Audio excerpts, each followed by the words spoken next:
Good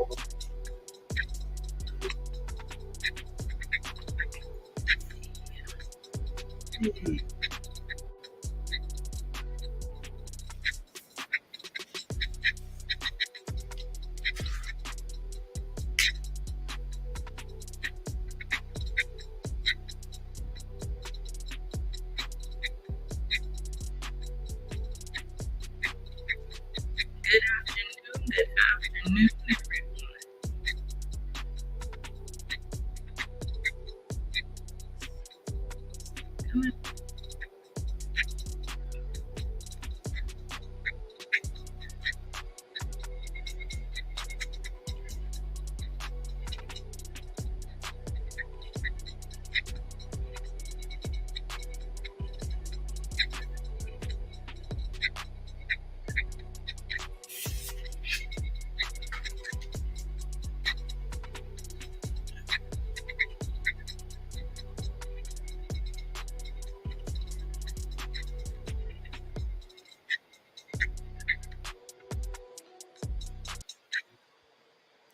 All right, good afternoon, everyone. Steppers, friends, and family that are watching. Just checking in to make sure we're not having any technical difficulties. Give me a second.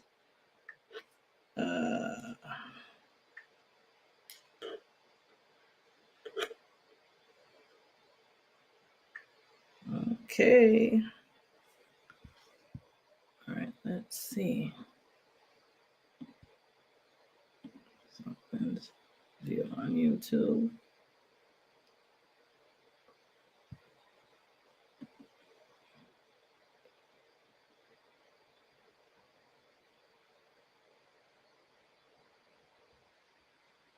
All right, looks like we are on and popping.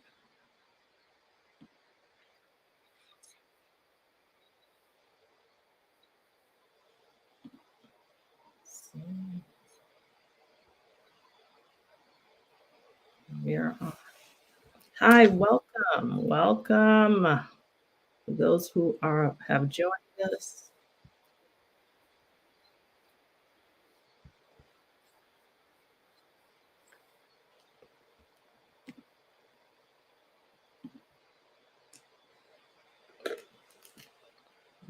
Let's see.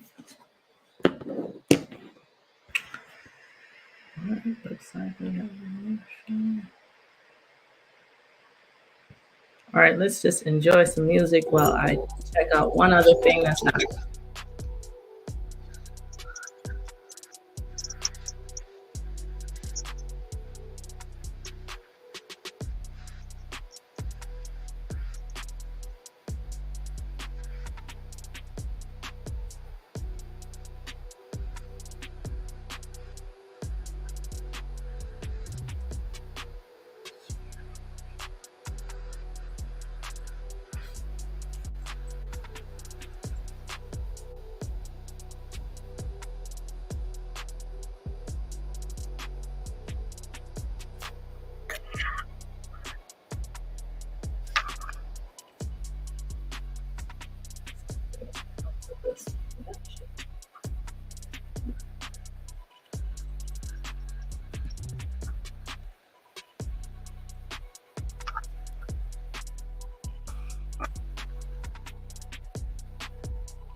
All right.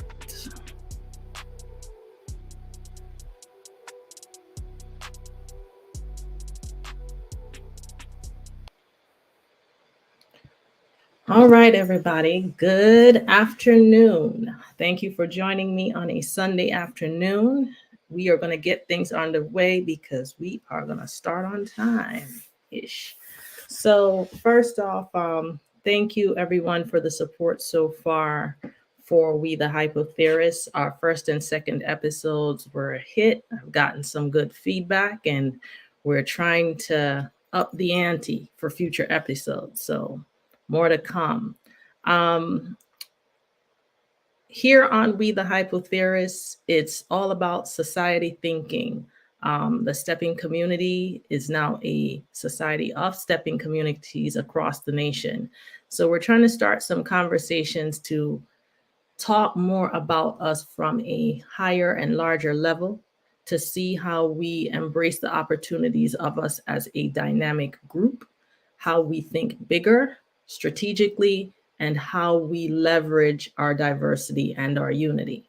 So let's start off with just getting the show underway, and I will bring on our guest or guests in a minute.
All right, everyone.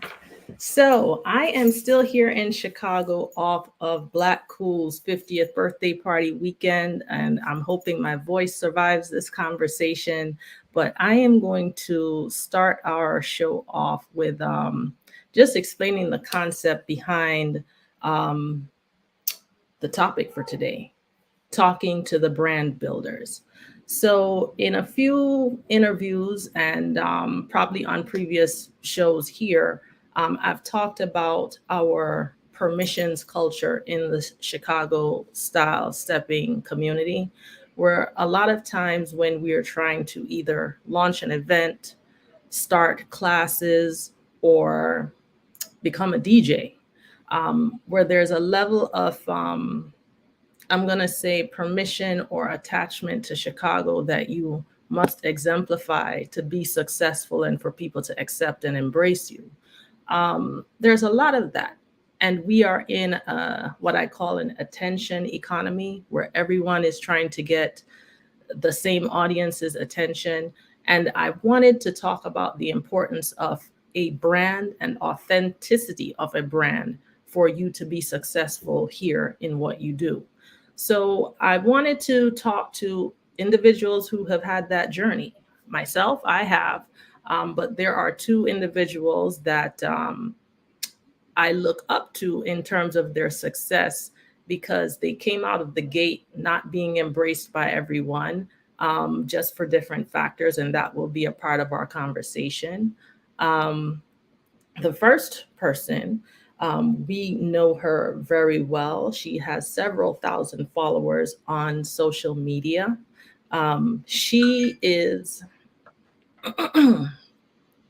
sorry, had a little issue there. She is based out of Atlanta. She also, and oh, I forgot, I have to do a little treat, because, you know, she is definitely someone that we want to recognize for calling attention to one of her favorite songs now, I am sure. Passionate Breezes. So that's going to be my intro theme song for her. And the winner, you know, J Boogie. Good morning, sweethearts. How are you? You look so good. The tea lady. You look like springtime. Yeah, just open up the window so we can let some of that cool breeze come in. Challenge. This is the version from J Boogie.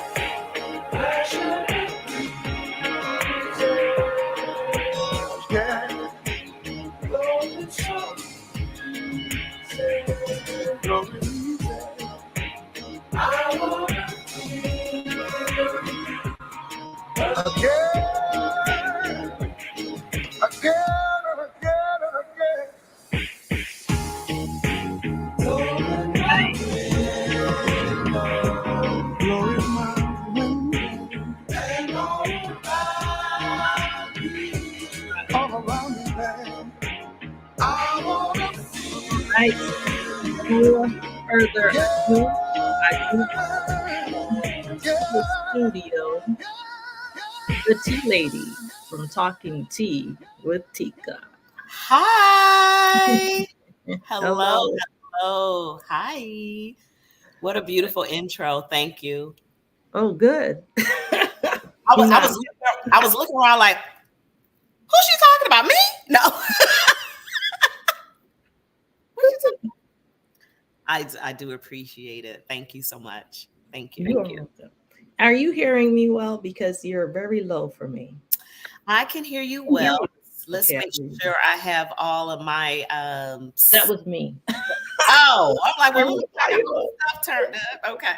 So you can hear me okay? Yes, now I can. Thank you. I do want to, and I'm sorry for jumping in just right away. Please jump in. I do want to correct one thing. Okay. Passionate Breezes was not my favorite song. People that have been following me now, they know that one of my favorite songs is actually Life in the Country. That is my all-time, like one of my favorite songs, right? Okay. So the Passionate Breezes challenge came very organically, right? I, on my show, running my mouth like I always do, right? And that's the only song that I could think of at the time. Because I was talking about, songs you hear all the time. DJs got the same CD, whatever. Right. And Passionate Breezes was literally the only. So I think inside that's probably my favorite song, and I just don't know it because that was the song that I thought of, right? And Crazy, we got Q out of Crazy EQ out of, I want to say he's out of Houston, or I think he's out of Texas for sure. Just did it. Look, T lady, I got something for you. And he just did this mix. And what's so crazy, I hadn't seen it. Fly Diva called me and said, you know what I think would be a good idea? And I'm like, what? What if you get all the DJs to remix Passionate Breezes? I was like, oh. And I promise you it wasn't an hour later. He had already put it out. I said, well, that was destiny. So that's literally how the Passionate Breezes challenge was born. Awesome. Just and organically. Yeah. I am glad you shared that, because one of the things I want to talk to you about is also what is inspiring a lot of the content that you share. So we're going to get into that. But definitely that was a hit. I enjoyed it. I watched all of the participants. I think we definitely got the right winner. Yeah. Yeah. It was my vote. And I like the fact that you had I forgot the name of the person who announced the winner, who was from the group. From the Dells. Yes. It was girl. Oh, let's Junior, what's his last name? Junior. Okay. Junior. Marvin. Ooh, all right. Child, let me seal. His name was Marvin. His name is Marvin. Okay. There you go. Yeah, all right. That was an awesome treat. That was yeah. And again, that didn't even come from me. Tell you where that came from. So the challenge is going. And one of my teammates with Red, White, and Smooth, shameless plug, Genevieve, she inboxed me. She said, what if you can get someone from the Dells to actually say congratulations? My first thought was, girl, wouldn't all these people be dead? I'm just wondering. I mean, you know what I mean? So I said, well, let me just see, maybe there's an estate or something. And so I called, who else? Ken Befford, because he knows everybody. Right. And told Ken what I was doing. He was like, I'll send you his number. I'm like, I don't have to go through no channels, like no, let my people call your people kind of thing. He was like, no, just tell him that I gave you the number. And I called him, and when I told you, he was such a joy. He was such a joy to talk to. And so he said, absolutely. He said, actually, we were actually starting back singing. He's the son of the lead singer. Gotcha. And so the Dells has continued on. So he was honored. I was honored. So that was great. And see, that's the type of networking I'm talking about in the stepping community, about our unity and what we can do, because nothing is impossible when we pull together. Exactly. All Exactly. right.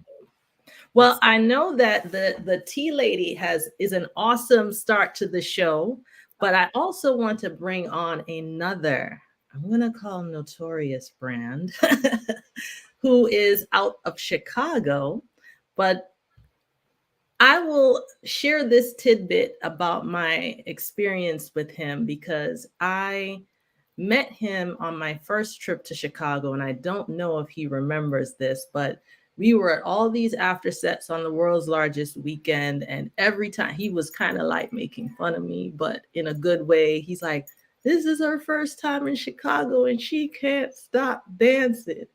And so he was dancing with me, other people were dancing with me, and it was my first time here, and he really added some joy to that weekend. And for someone who was here for the first time, I wasn't sitting down all night. Nice. So from party to party to party. So I want to thank him for that.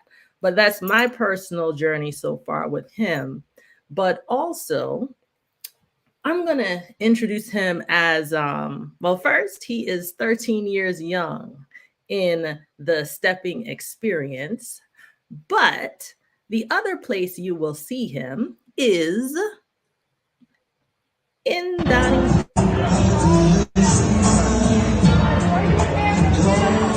Bill Barnes, Scream, always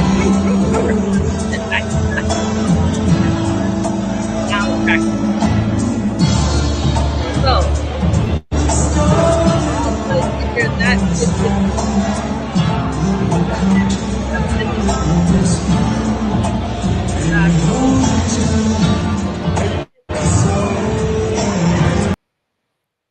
well, we're talking about brands today. So he is the creator behind the No Old Ass Dusties Will Be Played brand. And he is definitely one to talk to about overcoming public pushback, public questioning, and definitely now public acceptance and just love.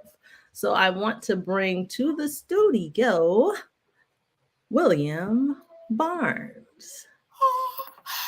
That's the audience. Well, and we can't hear you. I think you are muted. Hey, what's going on? Just unmute myself. How y'all? I'm good. I'm good. And Will, you are based out of Chicago, correct? Okay. That is correct. Okay. All right, and I'm glad you made it. I know last correct. night. Can you hear? I can. But your reception seems stuttered. And now you are frozen. It's kind of delayed, so everything is coming in choppy. I don't know if you can hear me. I can. Can you hear me? I can.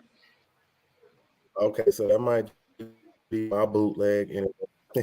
So, get a little tired from the weekend.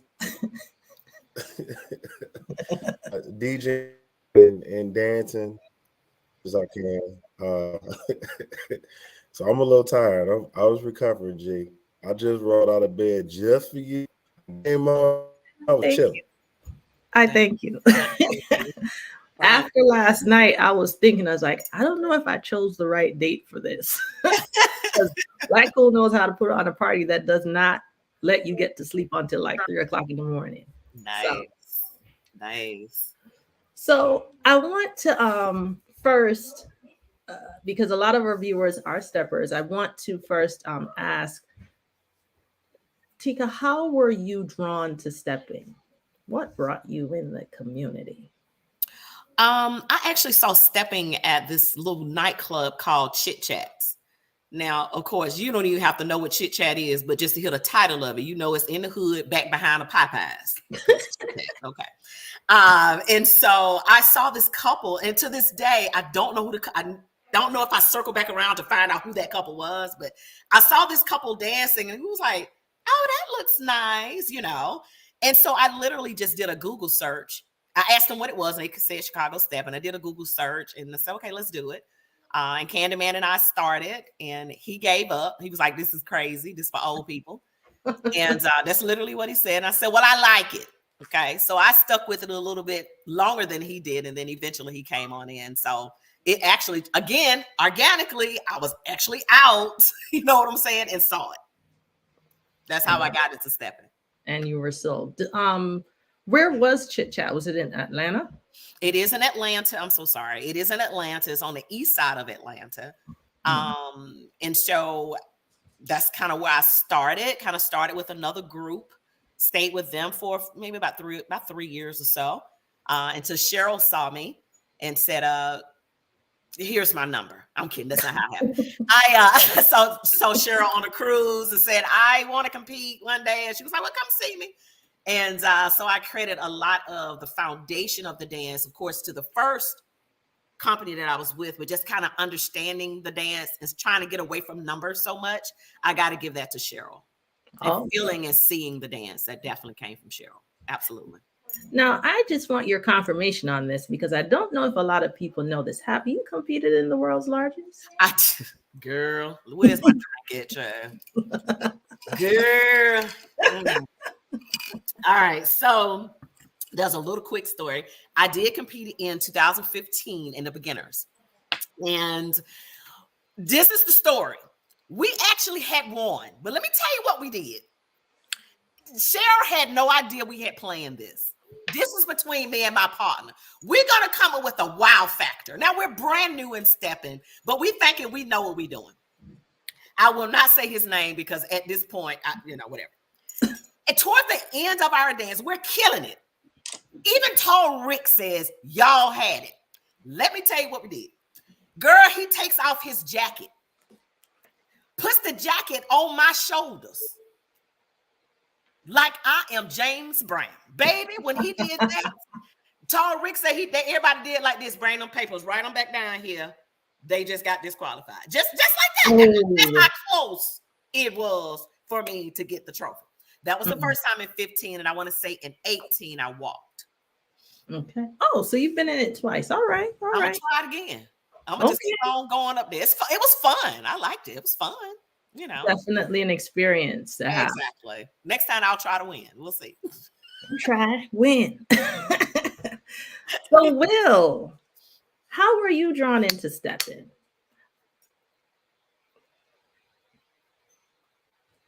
I think his mute is on. Okay, there you go.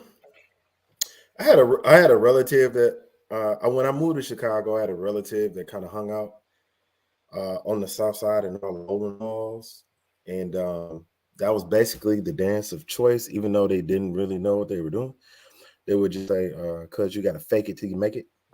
And then something about my natural curiosity was like, man, there's got to be a way to actually learn how to do the dance because. Believe it or not, the cousin was like, my cousin literally said, "Cuz, can't nobody teach you how to step. It's a feeling. They just trying to hustle you and get some." But I said, "Let me find the class," and I ended up finding the class somewhere like when I turned like 29. And so I was like, "Let me find the class 30." And then I started stepping out in the suburbs, in the west suburbs, out by for those that are familiar with in Bolingbrook. With a guy, he's deceased now. His name is Bill G. He had a class there. He was kind of teaching.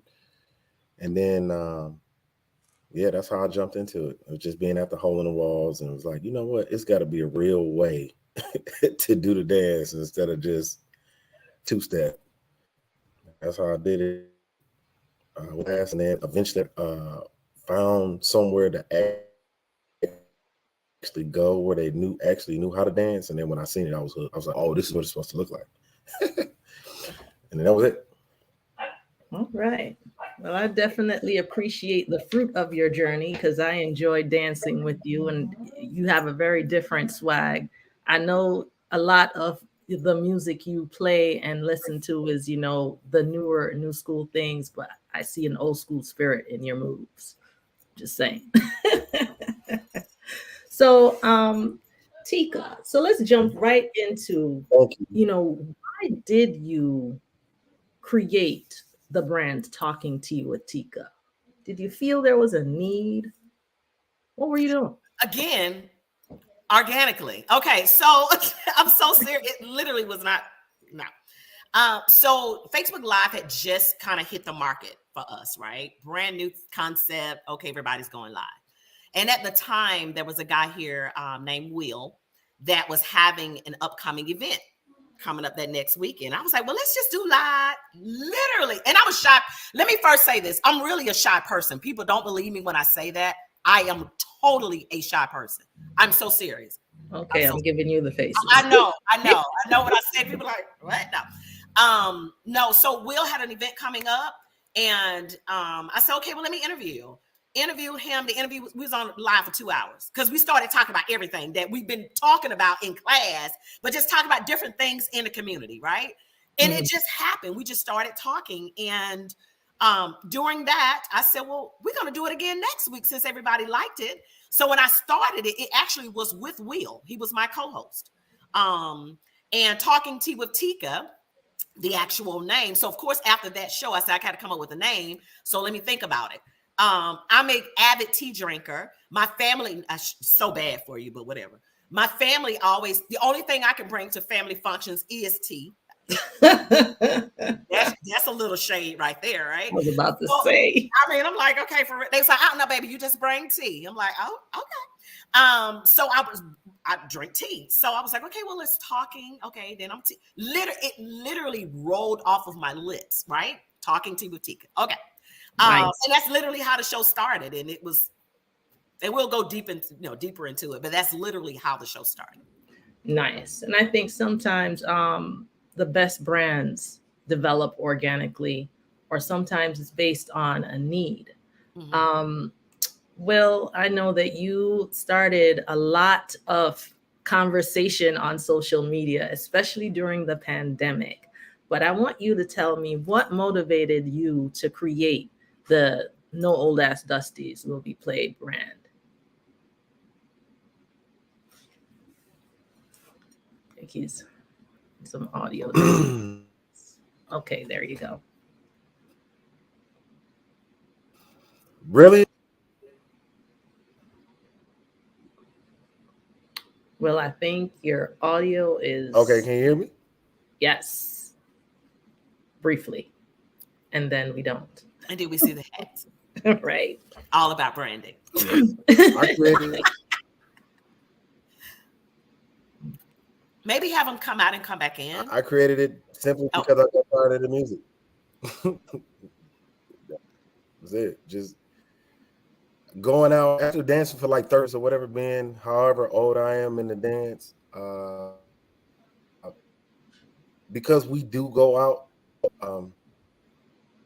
we hear music, and at some particular point, it got so bad I started guessing what the DJs were playing next, and I would be right 50% of the time. Like the same songs will be coming on, and here in Chicago, for those that haven't been, at one point you could really go out 7, like literally you can go dance 7 times a week, and then on Fridays or Saturdays, especially Saturdays, I'm dancing 3 times that day. When you think about it, I might go to Donnie class, stop by the 50, and then after the 50, when I was young and dance, we'd go to whoever was hosting set that evening. Just like this weekend. It's a lot of dancing. So when you're stepping into these parties and these DJs DJ, and the set list, and all the DJs are of different age, that should be impossible. I shouldn't keep me saying over and over again. So at one point, I just said, skip it. I can't trust nobody to play what I want, so let me buy some DJ equipment. I bought some DJ equipment and paid to have a party. I think the event space was only like 75 people. It could only hold like 75 people. Mm-hmm. And on my fire, warning, no old ass Dusties will be played. Hey, it stuck. Right. So, but how do you know? How did you know that you were not the only one feeling the same way? How did you know that you were feeling a need for so many people?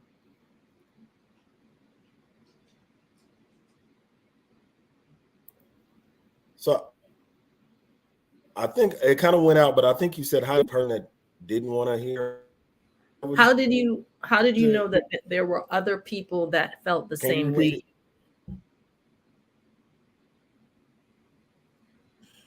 Through converse and relations.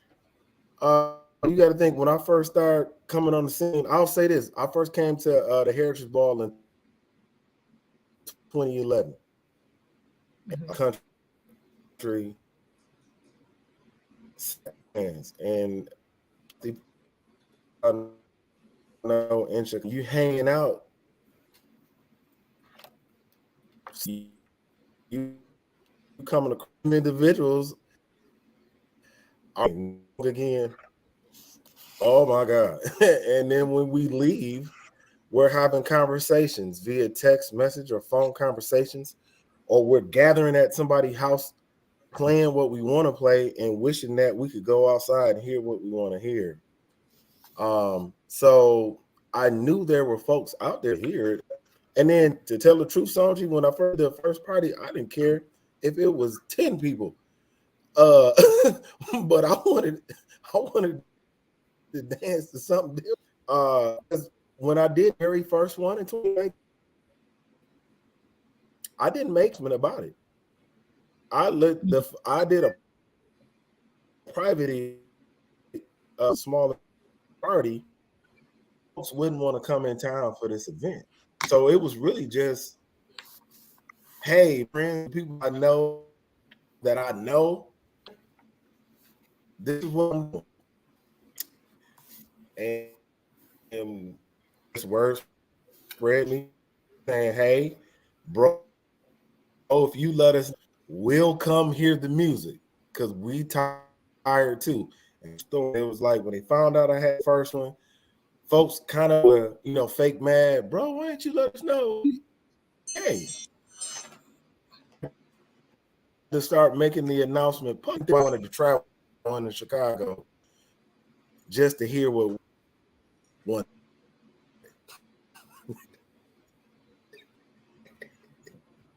Yeah. And Will, I still can't, your reception is really poor. So can you try going back out and coming back? Sure. I don't think he heard me. Let me see.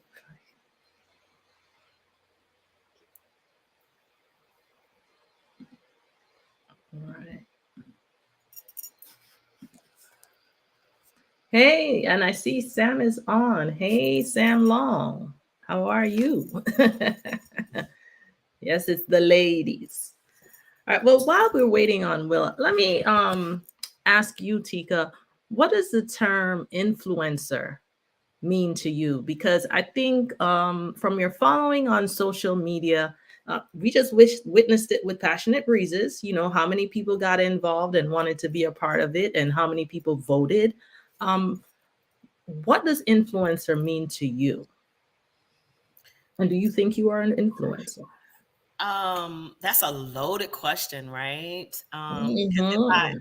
Because if I go back to the premise when I said that I'm a shy person, I didn't just start being shy. I was shy all my life, right? Only child. Had a sister that was tragically killed, but I only had her for 13 years. Oh my. And, I'm sorry, for 20 years. She was killed at 20. So now I'm back being an only child. And in that, you learn how to kind of self-soothe. So I'm used to kind of being by myself.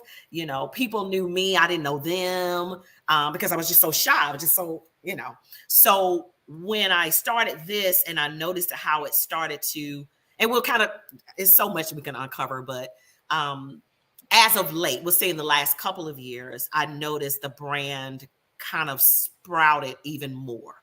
Like it was a nice size, but then it started to go and elevate even more. And influencer to me is someone that can affect change, whether that be something that I may bring up that some deem as negative, some may deem as messy, some may deem as whatever.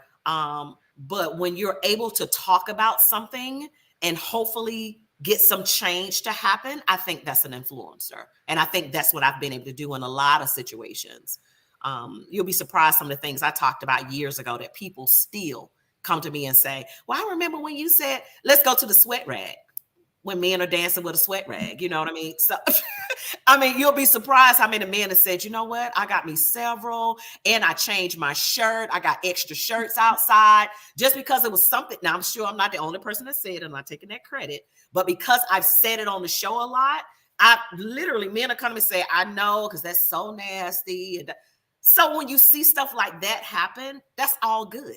That's good stuff, right? So yeah, an influencer, it's the social media side that's just a check that I get. Okay. You know, they send me a check now. So that's all that is on the Facebook and Twitter, you know, on that side, they send me a little check. But with us, that's what I get it at. So it's a good thing. Yeah. Well, that's great. Will, do you see yourself as an influencer? And what does that mean to you?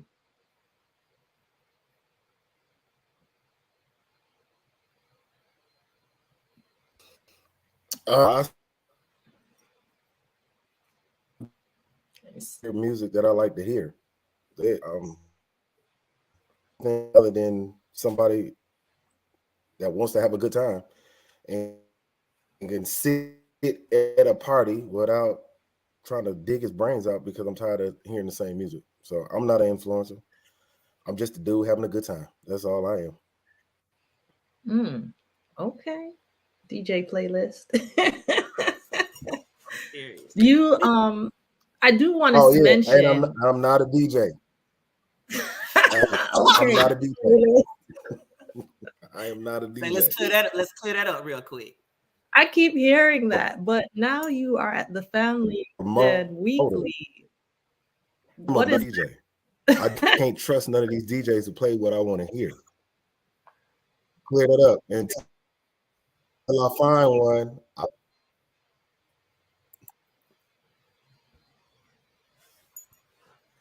And again, and you're still audio is still not clear, Will. We're gonna have to work that out. It's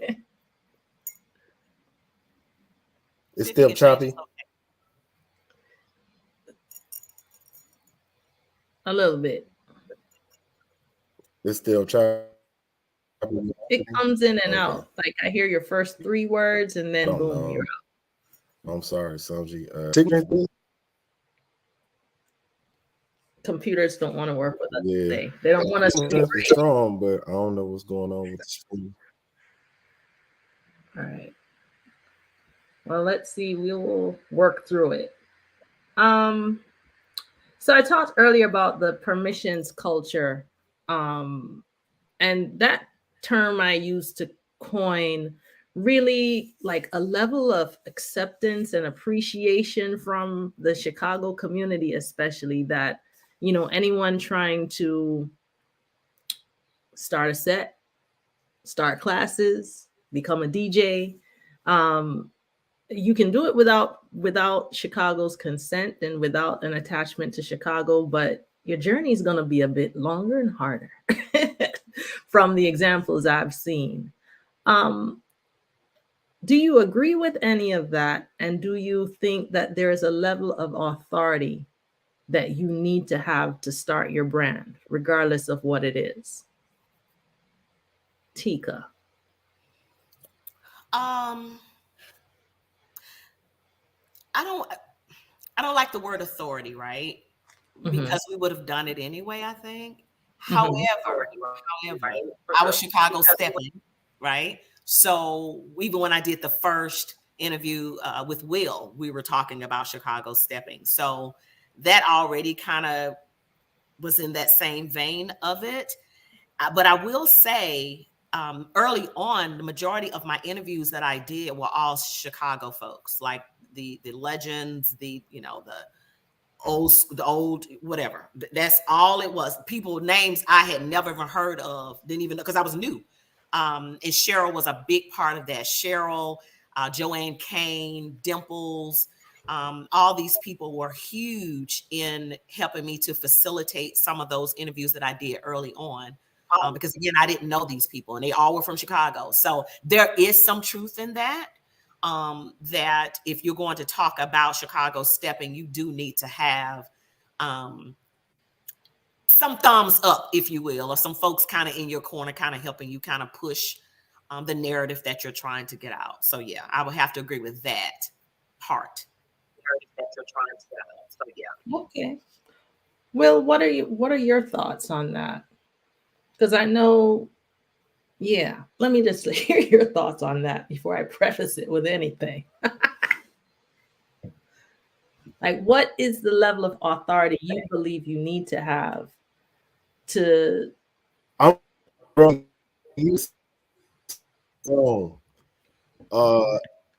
this is a social, so I'm gonna do what I want to.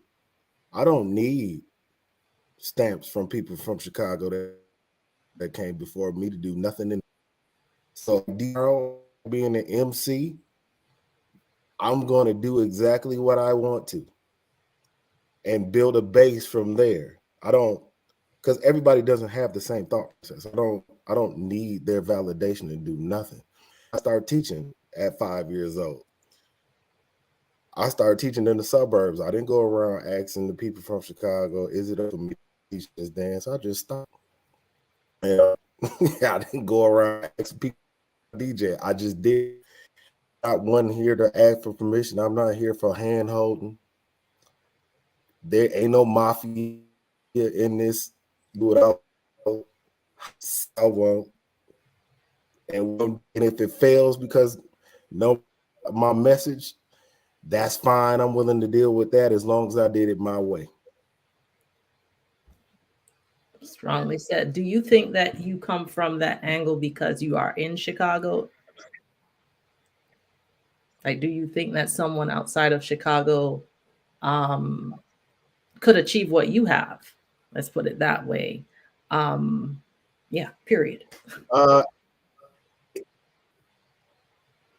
would, because I was probably is easier, and out in your running, I believe in this dance have done a good job of making you think you need Chicago's validation or stamp to do anything.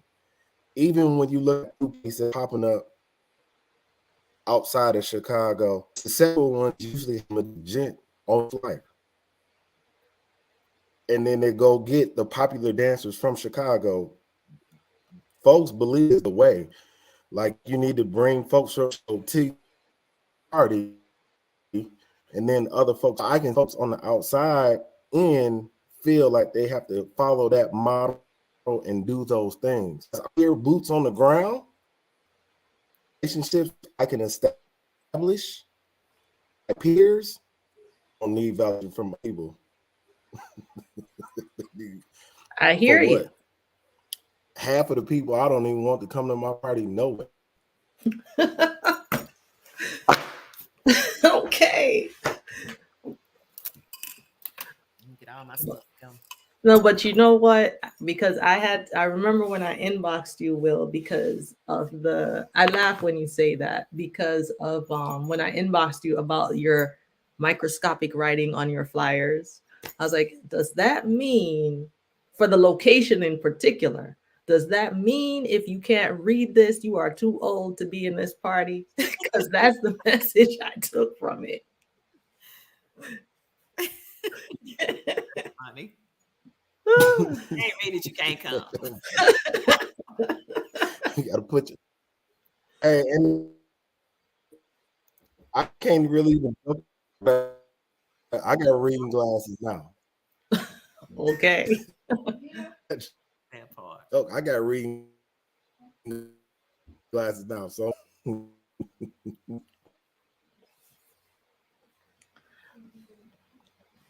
Well, I wonder if you could change location because we're missing some good stuff. I'm sure of it. Your audio is still unclear. I'm sorry, I didn't hear you. I was saying, I'm wondering if you can change location because your audio is still unclear and we're missing some good parts of what you're saying. I'm pretty sure of it.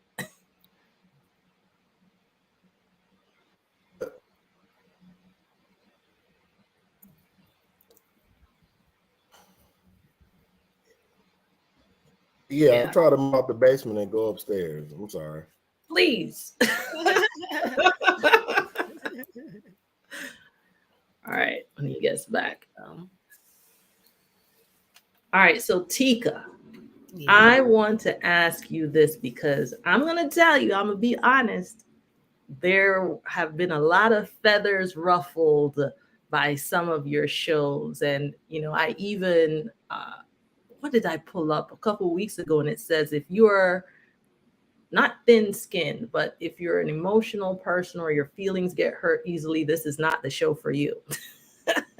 So I want to know, we all benefit from freedom of the press, but do you have boundaries?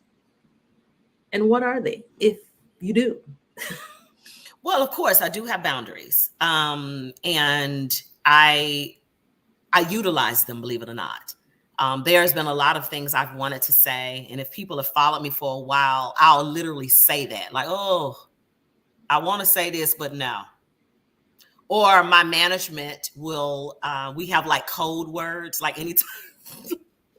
You know, it's bad. You got to establish code words. Like, I'm going live. Y'all let me know if I go too far.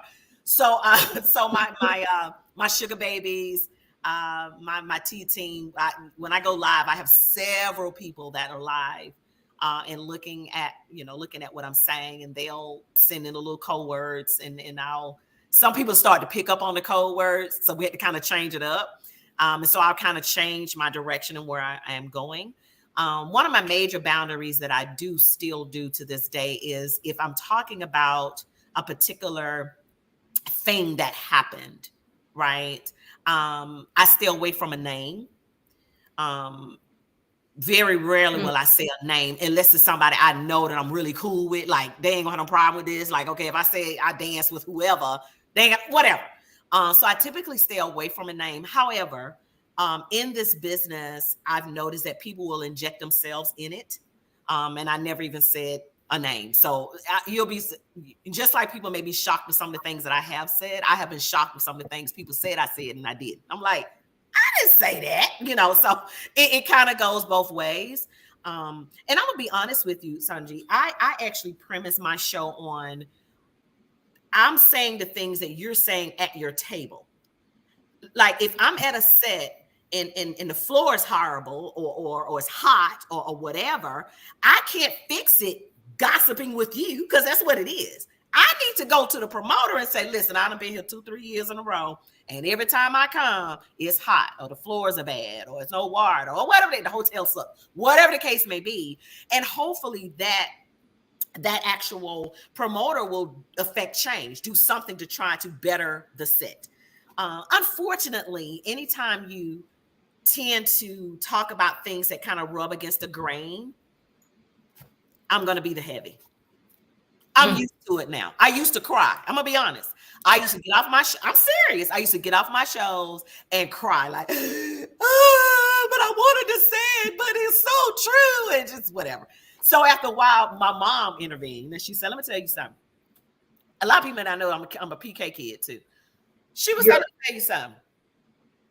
You either gonna have thick skin or get out of it. Mom, I need to come over your house so you can coddle me. No, ma'am. You're either going to do this or you're going to get out. Period. You're either going to tell the truth as you see it or get out. And I'm like, but I think it's fun. She said, okay, we'll do it. That's what moms are for. That's right. It was like one of them across the face kind of things. Like, girl, please, if it's your truth, you understand? If it's your truth, then speak it. Okay. And honestly, I've been through that moment. Well, I've been through very many of those moments, and have my crew of people who are trying to keep me encouraged about, you just got to keep it authentic. You got to be real. It's not what you do, it's how you do it. And it's not easy. We're in a culture where people are like, well, tell me the truth and keep it 100 and keep it. That's not true. A lot of people don't want to hear really the truth. They want you to sugarcoat it and whatever. And that is not my brand. Now, when I started, I was very, I did just interviews. That's all I did. You know, I didn't get into PSAs and parking lot pimping, and I didn't get into that yet. I was real polished, almost Oprah Winfrey like, you know. But then my Wendy Williams kind of kicked in. So, but then Wendy said, "Girl, let's talk." So I like to say I'm a mix between Oprah and Wendy. Oprah Williams. Okay, I like that. Ow. Okay. I like it. Oprah Williams. Okay. Oh yeah. It's been fun though. Sanjay, it's really been fun. I've had a lot of challenges, of course. And I will agree that there are some things that when I hear them, I'm like, oh my God, that was a bit harsh. Oh my God, what does that have to do with that? But okay. And I understand the candor and things that you bring to just have a different energy and to just keep it real and talk like you're talking at the table. It's sometimes surprising, but it is also entertaining. And this for me, that's all it is for me. It literally is all it is for me. One of my my little slogan for talking to you with Tika is having difficult conversations while sipping tea. And that's literally what it is. We're having a difficult conversation while sipping tea. That you know, in some cultures, they make major business moves and major business deals over a cup of tea. Okay. And beignets. Okay. They make major things happen while sipping tea. Seriously, in different cultures, they're literally drinking tea and making major things happen. And to be honest, you know, in our lives and in this culture period, we tiptoe around things we really need to address.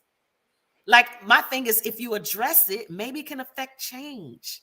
But if you keep tiptoeing around it, then it's just, why? Just talk about it. Girl, I'm telling you, I don't pick the phone and call people. I've had people call me and say, just like you said, oh, girl, now that was a little hard or that was a little rough. And I'm appreciative because I don't want you sitting at the table talking about me like, girl, she be, now I know they still do, child, I'm over there. But for the people, girl. So, but for the people that actually call and say, you know, and it's not a lot. And I'll say, you know what, you're right. I don't feel like I need to apologize because they said my name, but I get it. I can see how you could take offense to that. Wasn't talking about you, but I can see how you could take offense. So I can appreciate that too. I'm never too big to be humbled. You understand? If I need to be. Again, like I said, I'm a PK kid. I've been being humbled all my life. Gotcha. And I'll say I can definitely relate to, and I want the audience to really pick up on that part. If you are offended or if you have any feedback, good, bad, or indifferent, we appreciate hearing your feedback. Yes. It not only helps us to understand how to engage with you appropriately, but also to understand what ruffles your feathers. And also, you know what? The next show idea might be coming out of our conversation. And there's so many that have occurred for me in that way. And Will is bad. He came in like his signal is better. I did a whole computer change. Oh, yeah, I did a whole laptop change. You hear me? Something was wrong. I'm like, this thing, because it kept saying unresponsive. I was like, you know what? Let me just go find the other laptop. So is that better? Yeah, I'm sorry. I'm like, I came to the basement to be close to my router. You know what I mean? I'm like, I should be having these problems. Why is this thing acting stupid? So my bad. I just did a whole laptop change and we should be good. Okay. I love it. You are loud and clear. So we were actually just talking about freedom of the press and where do you draw a line and what are your boundaries? Do you have boundaries? Do I have boundaries? Yeah, I have tact. I do. when I want to have it. And there's always a belief that, you know, there's a way to say things and how you communicate things to some folks. But sometimes you need to say it so people can hear it. You can't be apologetic all the time. You know what I'm saying? When you look at history, We had Brother Malcolm and we had Brother Martin. Two different philosophies trying to achieve the same thing. Depending on what side of the fence you were on, some agreed non-passive, some said let's be aggressive. I lean more towards Brother Malcolm. I don't want to be sprayed with water hose and don't swing back. So, but when it comes to the press, I think you should be able to say what's on your mind in a tasteful way without, harming folks or making people feel bad about themselves. I do believe that. And I don't think I do that. Right. Right. Because I will say, I've had many conversations about the conflict of your brand. My phone was ringing off the hook like through the quarantine. And, I always landed on the fact that each of us, we have different passions, different likes, dislikes. There is no reason for us to put someone else down because they don't like what we like. We can all like different things and be cool with each other and even enjoy music in the same space. So I'm glad that you shared that, philosophy of, not always being apologetic, but being able to be tactful and to know how to do something and it's not what you actually do. And I've heard that phrase like 50 billion times since I've started my blog because I always have that reservation of, oh my God, I don't know, there's going to be someone who doesn't like this. And I'm like, but this message needs to be heard.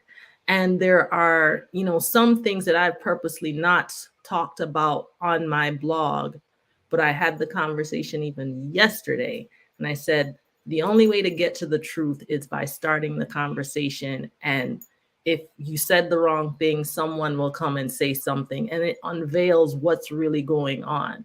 But if you sit quiet and not talk about it, it's the same thing, like Tika said, tiptoeing around something instead of having a conversation and directly dealing with it. So thank you. Glad we're all on the same page on these things because God, sometimes I'm stressed. So tell me, Will, because we just touched on it.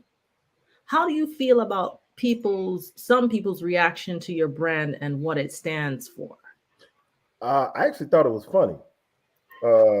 To be honest with you, it's still funny to me to see people's reaction to what it is and what they think it means.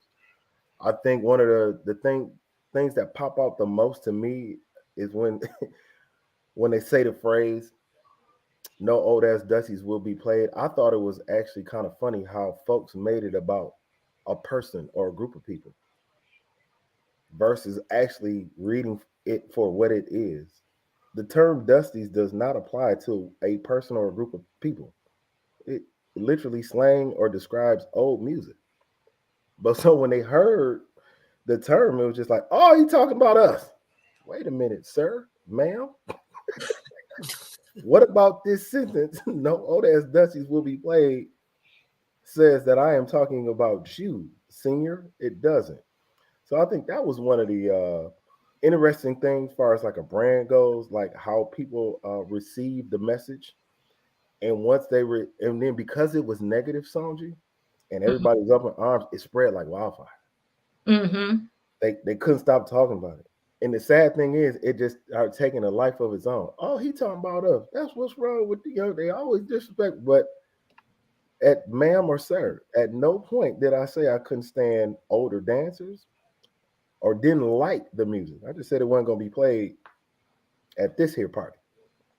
Gotcha. And it was just fun. It's just funny. People got emotional about it. And that's fine. You have passion for your dance, but at least give me a valid reason on why you mad. So to your point, folks start coming up to me that never had a conversation with me ever in their life. Hey man, what is it about the old school you don't like? Excuse me, sir. who said I didn't like it? Gotcha. Okay. It's disrespectful. You ain't have to say it like that. Well, tell me how is a grown man supposed to say what he want to say when he want to say it? Right. Okay. So now you just mad for no reason. Right. That's not my ministry to care about your feelings at this point in time, sir. You need to figure out what the message is. Make sure because look, it was DJs. I'm gonna play this old school. And listen to me, Mr. DJ, sir. I didn't ask you to stop. Yeah. I just told you what I was going to do over here. Exactly. If you don't like it, don't come. Because at the end of the day, when it started as a warning. The very first flyer I made, Sonji, for that very first party, literally at the bottom, it said, like you said, you joked about it, warning, no old ass Dusties will be played. Because I wanted folks to know exactly what they were walking into. If you were thinking it was going to be a party with Smokey Robinson being played, you just stepped up into the wrong place. If you thought you was stepping so-and-so, and I was supposed to play you one song by the Dramatics, sir, you have the wrong individual. Because I don't care about your title. Don't come up to my DJ booth trying to hand me $5 to play some whispers. I don't want it. That's all it was. Okay. And then they jumped out the window on your boy. It's super hot. But Will, I've definitely seen a shift in, because I've probably been to 3 or 4 of your pop-ups, and I definitely see a shift in the number of older steppers that show up. Not necessarily, they may not be on the dance floor, but they all seem to just be chilling, having a good time. And then there are folks that are out there. Faris is he's there every time. I've seen Donnie Davis there, just a lot of people. And I really appreciate seeing how they have embraced you and are just willing to understand what you're doing and why you're doing it. And be Thank you. The parties have been growing. Word has been spreading. To my first generation steppers who see this, there was never a reason for you not to support me. What's that game you used to play in elementary school where you say, is it telephone? You say I love you to one person and then they turn and whisper the message to the other person. By the time we get to the 30th person, the message is olive oil. Right. I feel like that's what happened. One person said, oh, he's talking about the old school. And then that message got repeated. He disrespectful. But at the end of the day, when you sit down and talk to some of our old school folks, their credit, they said, young fella, the music actually used to be better before the DJs knew how to dance. Because they told me, they literally said, because they didn't know how to dance, they didn't know what to play. They were just playing what they liked. They were actually being more true to the actual term DJ because they were trying to find what worked. Where today's DJ is only playing what they already know works. Oh, so that's good. That's why you hear so much of the same stuff. It's hard doing what I do, even though I don't call myself a DJ when you think about it. Yeah. I'm literally telling you I'm going to be playing something new. That is scary for a DJ who wants to keep the floor packed. It wants to be hired 2 weeks from now or get hired for one of these major events so they can feel like they're somebody. They need to know that the song works already. Yeah. Yeah. Wow. It's a safety net there. What I'm doing is jumping off the boat in the ocean. Right. This takes courage. And I have to trust my ear. I have to say, if I like it, I know somebody else gonna like it. Or, you know what, this don't sound that good. I might not play this right now. So when I talk to my older folks that you see, some of the ones that pop up in the party, is because they're used to. She just told me last night, she said, them DJs didn't know how to dance, so they were just playing what they liked. They put it on and we figured it out. The dancer made the songs, the classic songs that we have today, the dancers made them hot. The reason they're stepping classics is because the people, the DJ put them on, they danced to it and said, you know what, this hot, we like it, keep it in rotation. But if you never take that chance, how do we add to the catalog? And what I feel most DJs have done over the past several years is just play what they know. And my problem has always been, I said, with the DJ, never the dancer, one with the old school. It's with the DJ. They're lazy.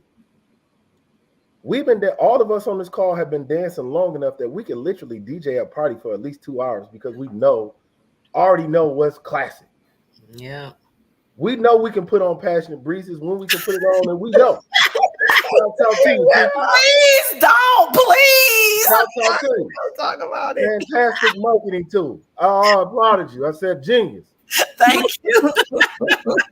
But we know the 50 songs that work.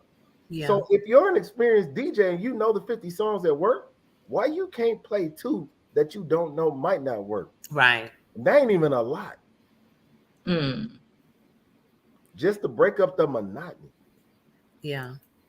I want to, you know, I am glad you shared that point because I will tell you, I had a mini project happening for the past month where I am recording DJs that are dancing, and you just totally blew a hole in that project. But okay, I must put a different twist on it somehow. Yeah. So when you think about it, everybody who knows how to step isn't the greatest instructor. Right. Mm. And people who can't dance might be better instructors. Or maybe they're not. It's a toss-up. Right now, I love music. So and just so happens I can dance. And the way I gauge whether or not I'm gonna play a song is if I jump up and want to dance to it. That's it. Does this make me want to step? Yes or no?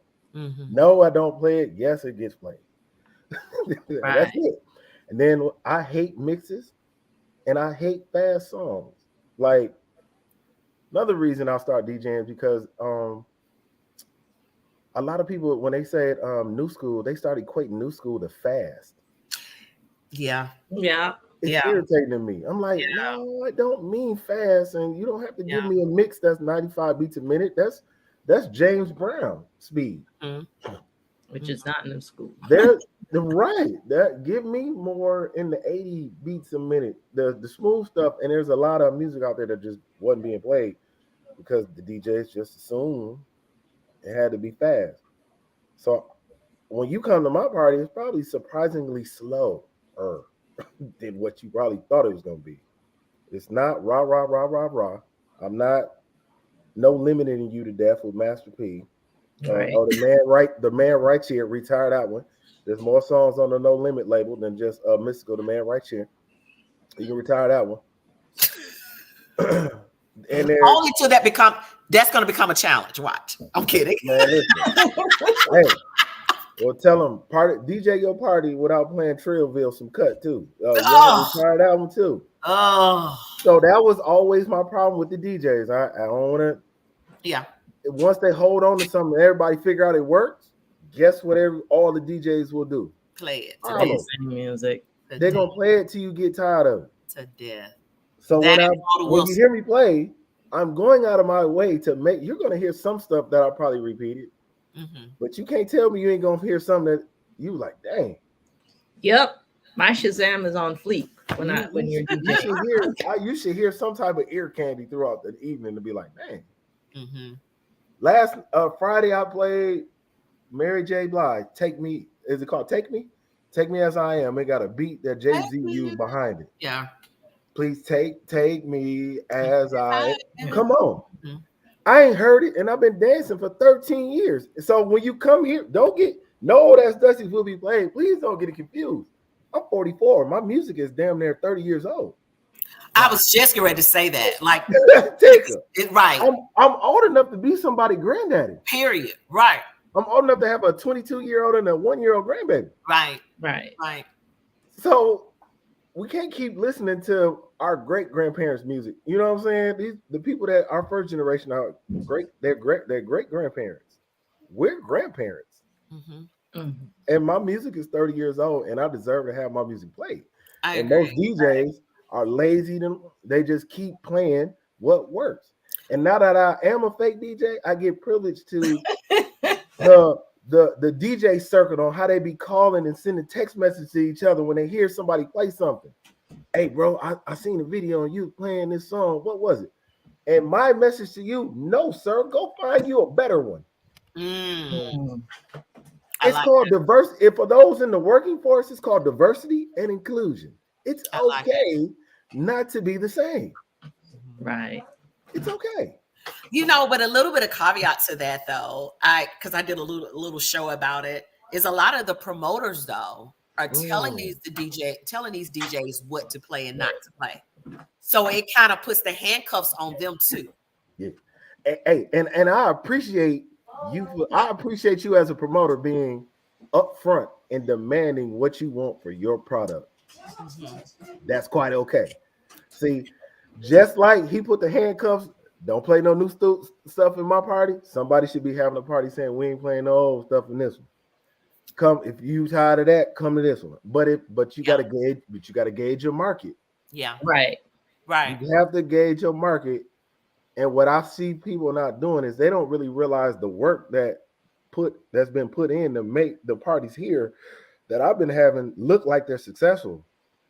You have to identify where your gaps are. I know where mine are.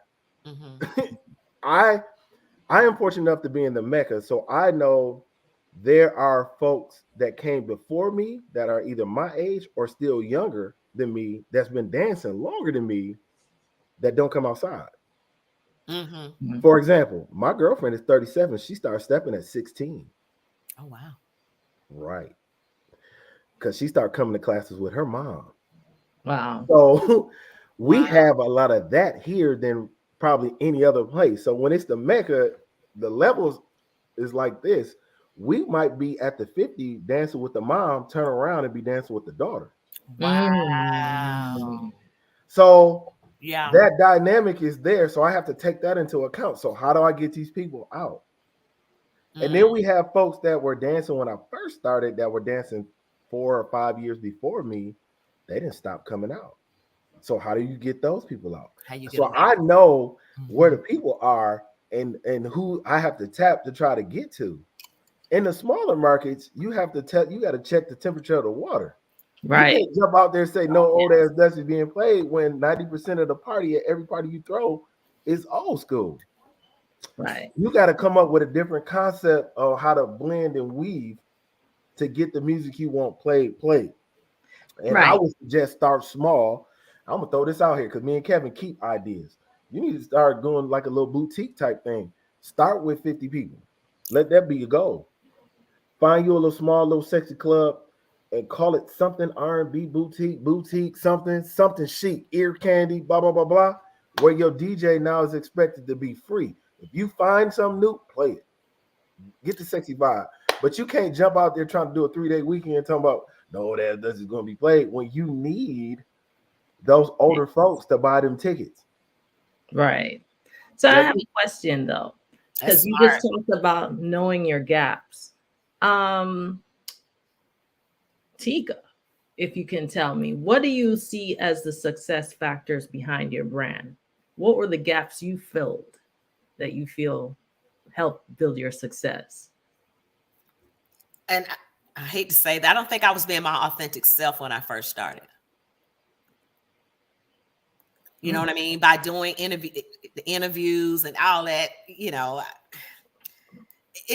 got old for me. I'm gonna be honest. It was like, okay, who else gonna interview these people? Like, we don't talk to these people, same people. Now, not about the celebrity side. The celebrity side I love. That's just a whole different world, totally different world over there. But on the stepping side, I said, I got to do something different. Something about this feels real stale. And keep in mind, like when I started, now, of course, there were people, like Will said, there were people before me, I'm sure. I think Sunshine and Max and all those guys used to do interviews and stuff, not visually. I think it was on the radio or whatever, way before me. So interviewing us, interviewing the steppers and the legends or whatever in this community is not new. Well, what was new is actually visually doing it. So now I'm the first one to kind of visually do it that I'm aware of in our community. So now it's like, okay, so when you had people to start doing it too, it was like, okay, I got to do something different. Everybody's doing the same thing. I cannot. We're talking to the same people. We're recycling the same people. This is getting bored. The topics are the same. So what I started doing is actually being a one-woman show. I started just doing PSAs. I go to a set, see something, or hear somebody at the table saying something. Let's talk about that. You know what I mean? And so that's kind of where my gap was. And I noticed when I started to do that and really, really talk and really have good conversation is when the gap. Yeah, it closed in. So I'm like, you know what? Did she really just say that? Yes. Yes, you think the ticket price is too high. Why y'all sit over here talking about it? Ask them to justify why the ticket is over $100. Like, I don't know. Why we sit at the table talking about it? Right. Yes. So yeah, to answer your question, that's why I kind of found the gap for me, just being authentic and just talking. And like you said, if you don't like it, you ain't got to listen.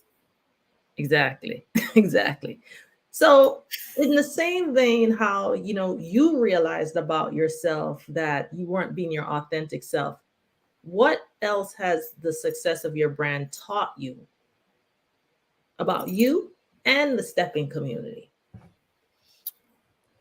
Is this question for me or for Will? Lady, let me hear your thought. About me. I'm a cream puff. I think I told you I'm a little bit of a cream puff. I know. I'm a little bit of a cream puff, so I had to learn that about me. And then I had to learn not to take stuff so heavy and so serious. Like, come on, y'all. I mean, really?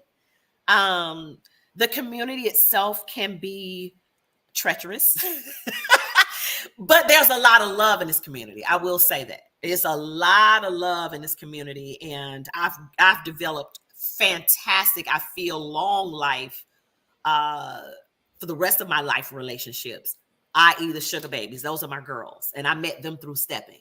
So this stepping the community has its flaws like any other family. We got that cousin or that crazy uncle that's always drunk, whatever. But I'm not inserting any name there. We got that crazy auntie, so it's a similar thing for the stepping community. And I wouldn't change it. I wouldn't change it for anything in the world. When I get tired of the stepping community, I go mute, then I'll come back on and talk a little bit more and go mute again, ruffle a few more feathers and go mute again. That's what that's what I've been doing for 6 years, and it's kept me somewhat sane. But yeah, that's what I learned about myself. I'm a cream puff, but now I'm a stronger person because of it, I think. I trust myself more. And I'm living my life. I'm enjoying it. Nice. Yeah. A lot of that resonates with me. Well, what about you? What has it taught you about yourself and the stepping community? Let's see. I would say right now, because what I've been doing is still early, as far as promoting and putting together this brand. It's only 4 years in, so I'm still kind of learning. What it's taught me about my community is there's other like-minded individuals out there that think like me. But I don't know. Right now, I think it's still kind of too early to kind of tell. I haven't really thought about it actually, Sanji. I just know I'm having fun right now. I do get bored often, so we'll see how long this goes. Um, but Tika said something about those ticket prices too. A lot of folks are owing me to like, hey, Will, you need a bigger venue. Yeah. Okay. Right. Are you ready to start paying bigger prices? Right. See, Right. that $10 goes away when we leave this venue that we at now. That them $10 prices go, because we ain't like the third largest market in the city. You start getting downtown trying to get a loft. Yeah. They want $6, $8 grand. Are you ready to pay $30 and $40 to come in and dance? So I'm learning. That's one thing I'm learning. I'm learning to see what people are actually willing to pay for and what they are not, where they are willing to spend their money. I'm learning that even though most of us aren't recovering addicts, we still don't spend as much money at the bar as our 20 and 30-year-old folks. Yes. No matter how young I think my crowd is, they just don't drink like we used to drink in the 20s. We got to work. We got to work. And I said that to say that when you're throwing parties in these bars, they're looking at how much money they've made. Yeah. You know what I mean? They're looking at 200 people in here, but I only made $1,500 at the bar, $2,000 at the bar. Right. They're actually looking for that number to be closer to 5,000. Right. You know what I mean? Or 4,000, because they're thinking 2 drink minimum, 200 people, $10 a drink. I should be somewhere up here, where most people really just want to come out to dance. So I'm learning to try to find venues that don't have bars associated with it. Mm. Mm. So now I don't We have to appreciate worry about the bar making money. Right. Just come in and dance because most people just want to come in and dance. Now, hey, we will eat up some, is what I learned. right. We will chicken it. We'll spare you out of chicken and fish. Oh, wait. At that Smiley's venue, he said, "Bro, y'all done ate me out of all the chicken and fish, bro. I'm done. We tapped out. We had like an hour and a half to go in the party. I was like, my bad, fam. We will chicken and fish you to death. That's what I learned about my community. I also learned there's a lot of people that like to get in free into these parties. Ugh. Be sitting out there complaining about paying $5 or $10 to get in. Mhm. Let me say this on your show. Listen here, sir, madam, or ma'am. No name called. You are just ready. You just regular. You're a regular human being. We Yeah. acknowledge you know how to do this dance, but it costs to throw this here party. And please don't be offended if we ask you to pay the cover charge. Right.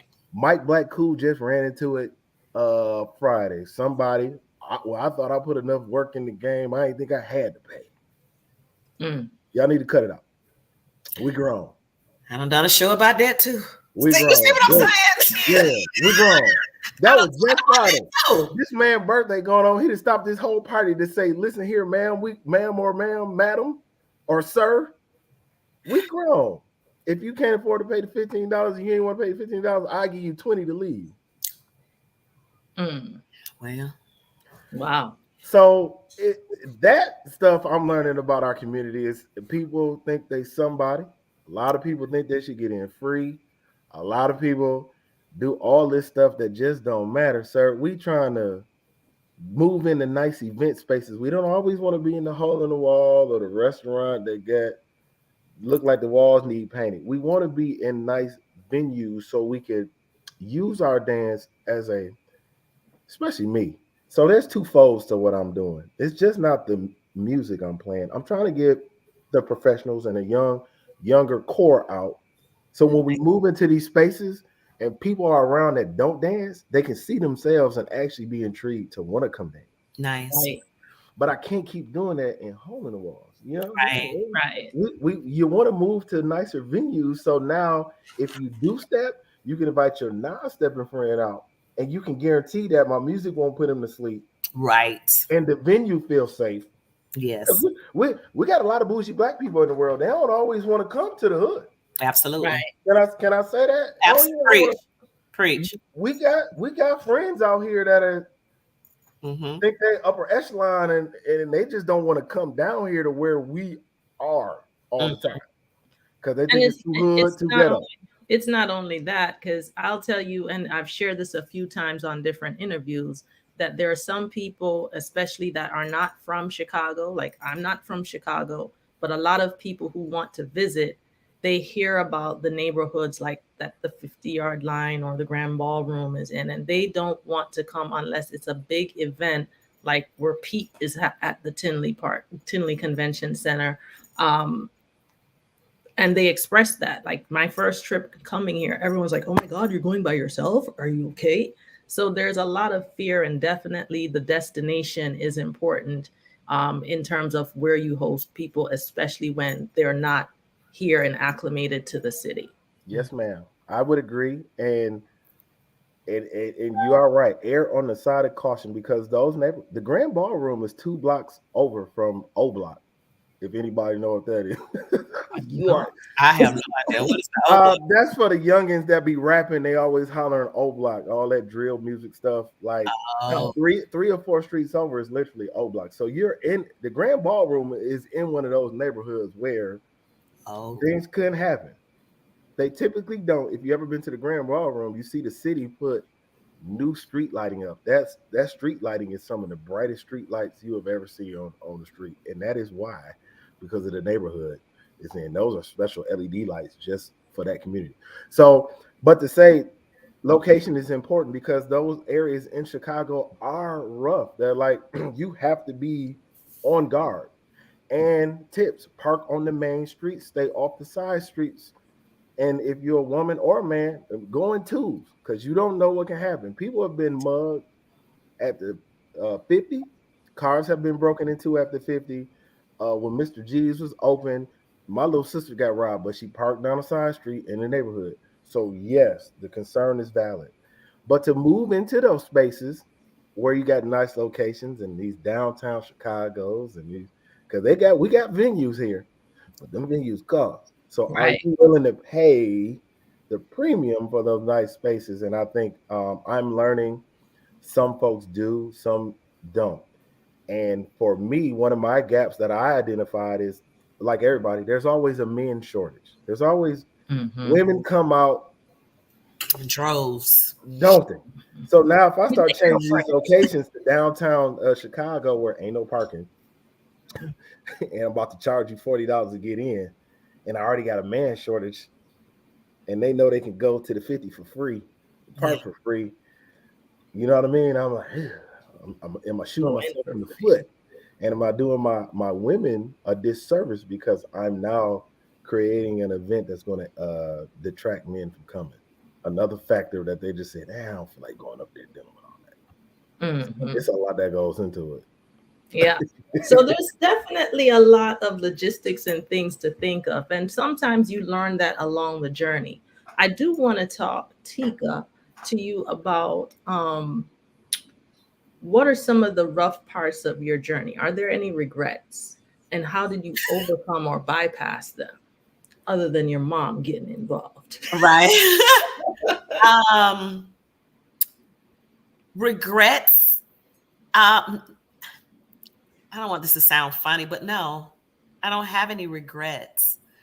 The journey has been difficult, just because of the type of content that I have and what I talk about.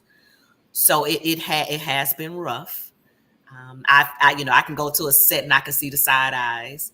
I hear things, the street talks. But one thing I will say, I kind of mentioned to you, I've only had maybe a handful of people that's ever really called to say anything about anything I've said. People talk, but they really don't say anything to me. Like very rare, especially when I'm out at a set or out somewhere. I've never really had anybody to come up to me, especially in a negative way, and say, well, you said, because they can't put any merit behind it.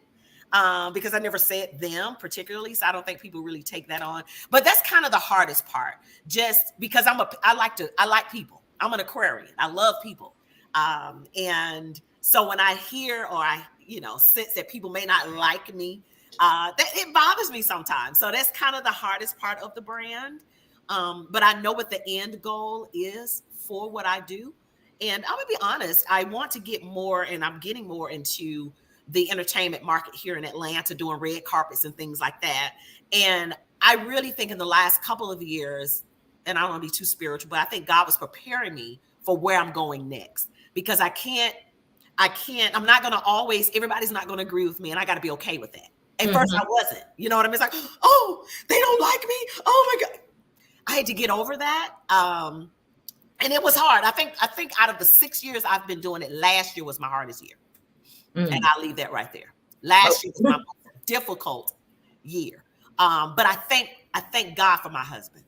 My husband is my rock. When I tell you he's my girl, that is my rock. Okay. So anytime I'm like this, he's like, I need you to stand all the way. You either gonna do this or you're not. That's my whole family. Like, listen, you ain't gonna keep calling over here crying or upset. You either gonna stand in it or get out, because you're stressing the rest of your family members out. So anyway, so now I'm in a better place with that.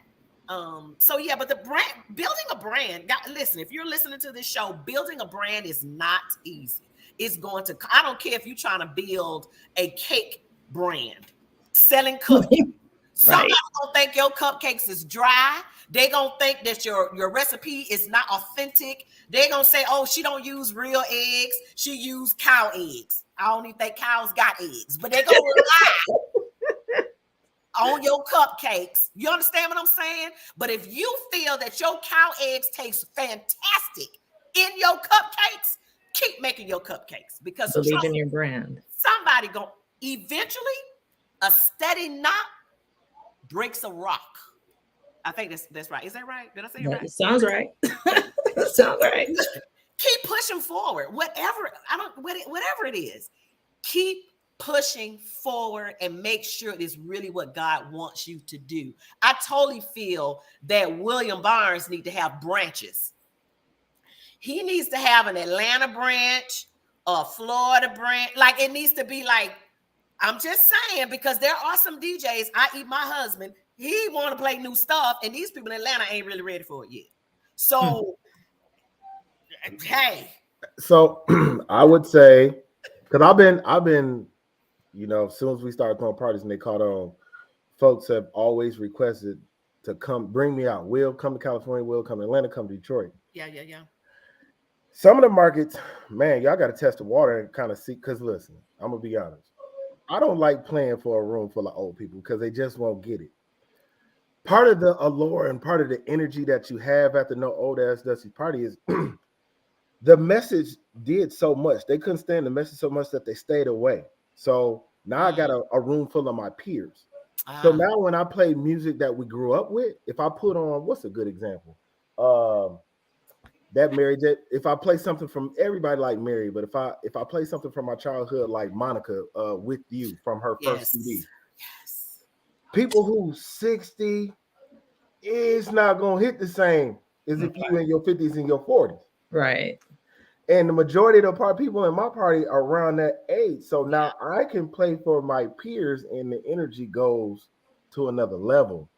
When you want that branch, there's a lot of groundwork that needs to be done. And I'm not just saying this because I'm not doing it. I'm gonna throw this out here.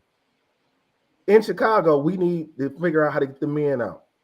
So it's a couple things I had to consider. Either they just, when you talk to men that know how to step, they don't come out no more because either the music was bored or they got tired of looking at the same women, or they was tired of looking at older women. So they done coming out. Okay, how do I solve that? When you go to a class, it's probably 10 women, 1 dude. Yeah. Groundwork. I say groundwork. I'm in the discussions of actually doing a free men's class in Chicago. Nice. I got to figure out a way to get men in here because the women gonna come out. Mm-hmm. Right. You got to get men outside. Mm-hmm. And I would challenge the folks in those other markets before we start branching out saying new, y'all got to get y'all new target market up. Yeah. You can't have 10 people that want to come to the party in a specific age group, your target, and say bring the No That's Dusty, because you don't want to be out of town dependent to make your party live. Mm-hmm. You know what I'm saying? I do. Like, you don't want to come down there if I throw a party in Atlanta and I can't get half of Chicago to come, Then how successful the party would be, right? The party gonna look like. Yeah. And vice versa. I got to be able to get a certain amount of people from Chicago to come to my party in Chicago because I can't be dependent on people from out of town to fill up my venue. I follow. Right. I follow. So, because everybody, I love the enthusiasm. We're like, Will, let's come. Got to come to LA. Yeah. Who you got out in LA that really want to hear this music? you and who else? And who else want to come? And I'm not really joking. Like, these are the questions that I've been asked. Like, somebody had hit me like, we want you to come to Florida. Really? What part of Florida and how big is your community? Right. And is the majority, you somewhere, some way, y'all, you got to get in these classes and help the class. So when I'm out in these hole in the walls and I'm dancing and people ask me, do I teach? Nope. But do you know I send them somewhere? My man teach a class over here on Monday. Donnie teach a class on Saturday. You can go here on Wednesdays to Sean Valentine. I send people. Go. Right. I am outside. I am an ambassador. It's the laugh for me. I love it. I am an ambassador. So the old folks can say what they want, but I'll be out here working on behalf of this dance every time I step outside. I'm in hole in the walls dancing like a regular human being. I ain't kick, shuffling, sliding across the floor on my teeth. I'm doing the dance like I got some sense, making it look elegant, because when people see their peers doing it, they may be intrigued by it. And when I get tapped on the shoulder, they say, bro, do you teach? And I used to be like, dang, nah, but I can send you to my guy. No, I want you. So now what I have to do, my hip is repaired. I got a new one. Oh. Every time y'all seen me up until last year, I was on a bad hip, arthritic, limping like a mud. Folks that know me know I would leave parties limping in bad shape. I was always in pain. But now that I got the hip replaced, I'm thinking about teaching again. And when I start this class, it's going to be a free class for men. Nice. And I hope they come out. I don't know if it's going to work, but we got to do something to combat these numbers of men. Y'all know who Sean Valentine is? Absolutely. I know y'all see his videos. Yes. Every time I cut the man video on, he got another woman in his class. I'll be like, it's a lot of women. It's like 20. If you look in there, you have to really like look to find the men. Men just don't like coming out. But you know what though? Let me ask you this. Learning. You guys have been in this dance a lot longer than me. Do you think it is driven by, what if the woman is a really attractive woman? I have a whole philosophy. You know what I'm ready to say? Like she teaches classes, she may be a promoter, like she's really like she fly, whatever. And that fly woman, gonna bring out more fly women. Right. And I'll say this. What I bring out more fly women. I'm telling you. Yeah, what I've learned and realized, and the men that I talk to that have stayed in the community, the community, the women will bring the men into the community as a first attraction and pull. But the men who stay are the men who have their boys on the set, who have somewhat of a brotherhood, who are like, hey, y'all going to the 50 tonight? Okay, I'll see you there. When the men start embracing and creating that brotherhood between them, they keep them. The men keep the men, but the women attract the men initially. And that's what I've learned from our observations and conversations. Because I was thinking maybe the women ain't dressing scandalous enough. It's not that. I mean, you can go anywhere and see that. What do we gotta wear?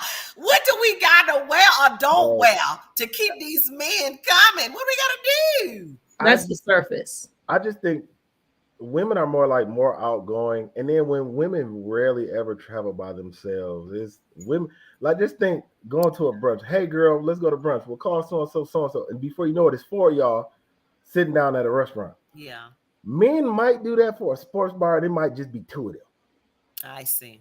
Or maybe even 1, because I go out by myself a lot. I don't call nobody. I just be at the bar chilling. As long as the DJ good and they can make an old fashioned, I'm there chilling. Don't need nobody. You hear me? Just me and myself. Yeah. But when I'm out dancing somewhere because y'all know Chicago, they play stepping music everywhere. Right. You don't always have to go to Heroes to 50 or whatever. You can go to other little places. Now, it may not be people in there that know what they're doing, but they playing the music. And when they see you dance, they'll be like, dang, bro, do you teach? No, but I can send you somewhere. Nah, I won't you. Then you got men that don't want to be in a class. They just want privates and they just want to come out looking cold already. It's a lot of ego in it. Ego, yeah. Mm-hmm. Yeah. Then when we do happen to have some men come to class and they actually interested in learning, if there's a lot of women in the class, some men feel like they're being neglected because all of the shine or attention is being shown to the women. Right. Then you got them dancing on the woman's side often, like they doing the same dance that the women is doing. They like wind around, blah blah blah. A lot of men their egos are fragile. They can't hang in there. Yeah. Long enough to get the dance. So I know my man Tony, grown folks on Facebook. Yeah. I know him and this guy named Clarence were doing workshops for men in Gary, Indiana. I got to touch bases with him again and see how that's going, because I know it wasn't all the time. They would just do like a pop-up, like 6-week type deal. Mm-hmm. And I'm thinking of doing something similar to that to just try to get men to come to the dance. Like I'm gonna ask our women, our females in the dance community that's been doing it, like, hey, we doing a free situation. Send you guys this way if they're interested, because I think we didn't try dang near everything except do free. I mean, other than the church bus going to pick up people at neighborhood communities. And just come to the front of your neighborhood, we'll get you out in the bus and take you to step.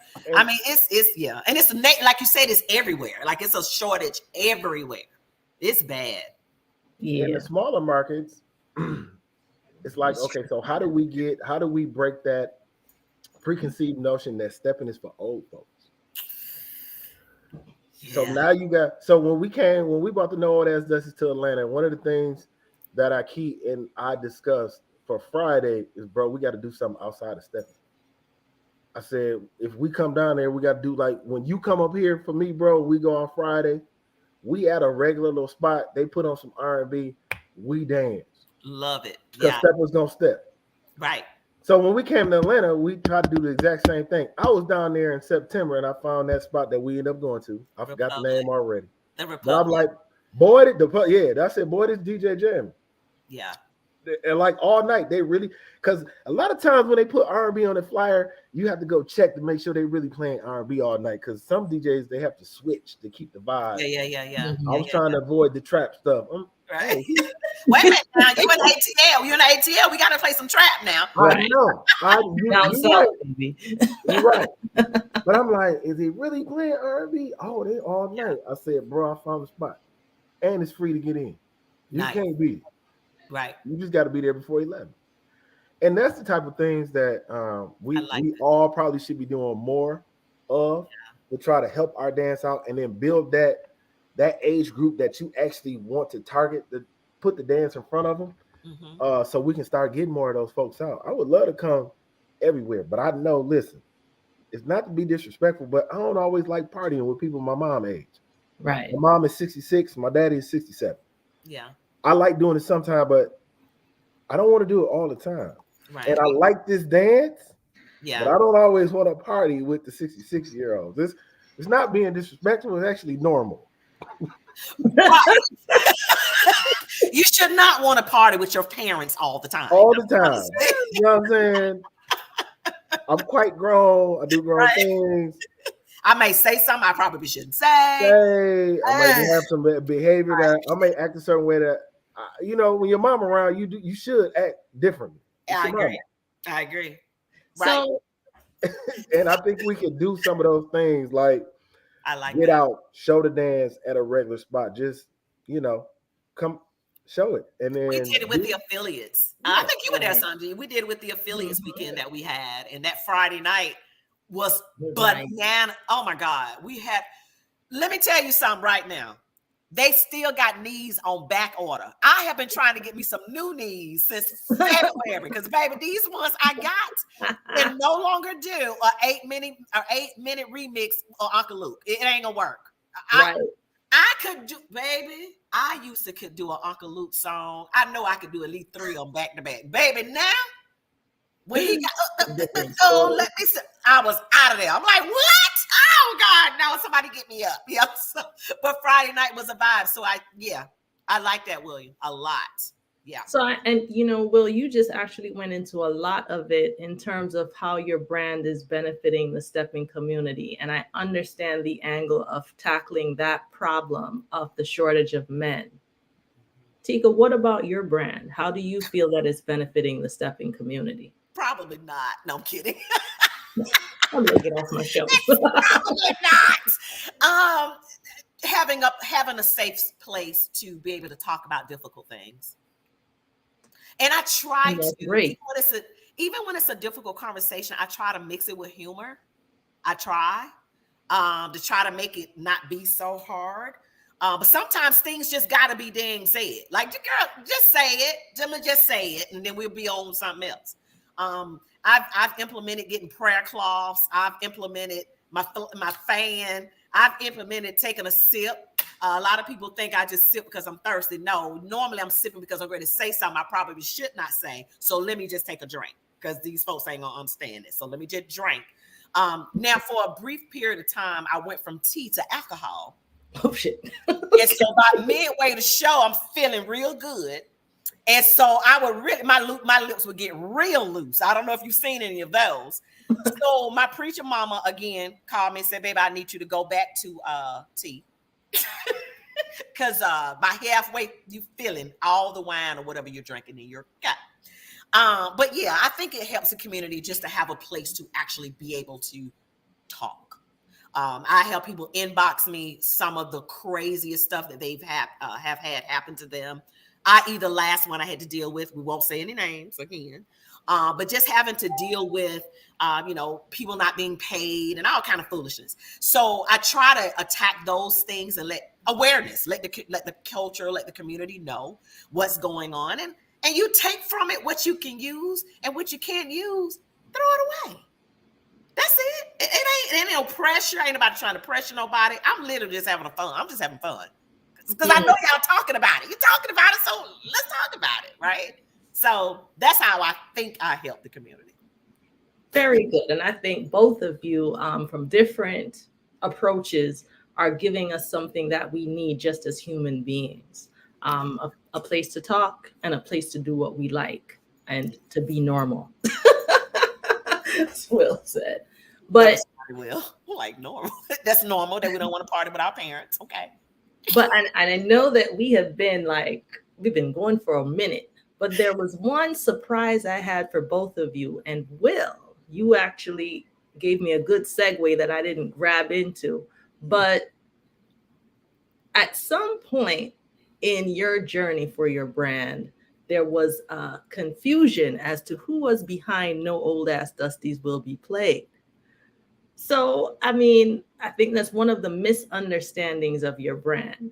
How did you deal with it, and how did you address that, if at all? I thought it was hilarious. First of all, and again, it was a case of mistaken identity. Because let's give shouts out to Aki. And Sam, they were coming to the parties at the early stage, and they was like, "Bro, this is dope." And Aki been repping No Old Ass Dusties everywhere you go down there with a t-shirt or something on, saying, "Hey, this is that." Yeah. You need, if you want this type of energy, you got to go up here to my boy Will party, blah blah blah blah. And I love it. When I addressed it, because we still have some of our elders, the first folks, still mad at the name, and somebody again jumped out the window, put a post up there. What basically, how y'all gonna let this dude try to change dance and he ain't even from Chicago? Blah blah blah. And they were talking about a key. How I addressed it, put a post up. Look here, sir. I do all this hard work to come up with this brand No Old Ass Dusties, and you confuse me with Aki. No, I am the guy you're looking for, and I'm here in Chicago. And that said, person started trying to reach out to me in direct messenger, and you know what, Sonji? And then he reached out to my friends asking for my number, and I literally said, I don't want to talk to that nigga. I've been dancing for 13 years. I ain't never had a conversation with him before then. I want to have a conversation with him now. Yeah. You'll be okay. I'm talking about music, not you, sir. You'll figure it out. I'm not here to apologize for nothing. I'm doing God's work. Okay. God's work. Hallelujah. You know what I'm saying? It's okay, y'all. I don't want to party with them. And I'm not saying I don't like it. I'm not telling you not to play it. I'm simply saying it won't be played over here. I am not a DJ. I don't do weddings, baby showers, or bar mitzvahs. Because I've been asked already, y'all. I'm joking, but if you want to be the DJ for my wedding? Hey, I'm not a real DJ. I got asked to do a baby shower twice and birthday parties. Y'all, I'm not a real DJ. I'm just out here pressing play because I can't trust nobody to do what I want done. I know what I like. So I'm playing it. I got to correct you, Will. I got to correct you. Remember when you made the statement that DJs back before, they used to play and they just played because they weren't dancers, right? They just played good music, played what they liked or whatever, right? They were DJs. That is literally what you're doing. So you kind of are a DJ. You're literally just playing. Please tell him for me. So right, I understand. You don't really want to. I don't love it, but you are. Tika, I'll be up there hitting the wrong button. The song. Hell, they do too. They do too. They all hit the wrong button. And I don't like speaking on the microphone. I don't be like making announcements I don't take requests. Like I don't know what y'all want me to say. I'm really not a DJ. I don't be doing none of the stuff. Hey, look, and I have never played a mix. I've been doing this since 2019. I don't own one. I like the authentic. Keep it up. I don't play no mixes. I don't do nothing the DJ does. It's an authentic thing, right? Other than hit play. That's it. That's all they doing. And Passionate Breezes, that's it. Exactly. Whatever button that Passionate Breeze is on, they hitting that one. And then whatever you just said. You in there. It's a so vibe. I do have a challenge for both of you, which is a small game. And the name of the game is A Case of Mistaken Identity. Okay. I would like to, because I always like to give some kind of shout out or recognition for the steppers in the community. But I want to test both of you, your stepper IQ, as to who these people are and what the differences are. And you will see from what I present, there are little challenges in here. Some people look alike, some have the same name, some have contributed in similar ways, but are sometimes confused. But are you up for the challenge? Of course I am. I like challenges. Well, let's go. Okay. Let's see. All right, let me do that. Wow, when you were ready. Yes. I was ready. And now I'm not. Hold on. Okay. Yeah, I almost revealed my answers ahead. Let's do this real quick. Share screen, window. Boom. All right. And let's put it in that view. All right. Okay, can you guys see the case of mistaken identity? Yes. All right. So I'm going to have two headshots, and I want you to tell me who's on the left, who's on the right. I'm going to start with Tika. Oh, God. Oh, I know the one on the right is Jade or something like that. She lives here. Mm-hmm. I don't know who the other beautiful young lady is, but they look like sisters. And she is also in Atlanta. What? I believe she's in Atlanta. She is a new stepper. I probably seen Jennifer and thought she was Jade and said, girl, hey, Jade, and probably called her the wrong thing. I'm sorry, Jennifer. I've done that several times. They're beautiful girls. Both All beautiful. right. Will.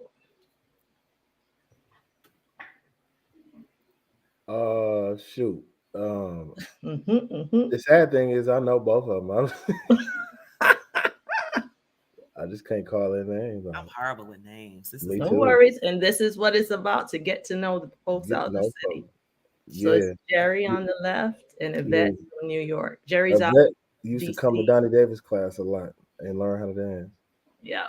And Yvette, she's in New York and does the big city event. They're twinning for sure. Oh, God, yeah. Oh, God. What is her name? I'm so bad. Look, I don't know her name either, but the lady in the hat would come to Donnie Davis class. They would I'll be in there teaching. She made several trips to Donnie's class. I know the one with the little updo, because Sabrina. Yeah. Maybe, I don't know. Oh, this is not fair. Like, I'm so bad with names, yo. Horrible. No worries. We got a few. Horrible. Oh, of course. Oh, well, I know both of them. I know that's JDP mom, though. Right. Adrian. She done been down the class. Dang, all these people have been in Donnie class. Man, like, you can't be a stepper, ain't never been to Donnie Davis's class. Yeah. And funny enough, that's how I even recognize any of the similarities, because I have met them in passing through Donnie's class or in travels.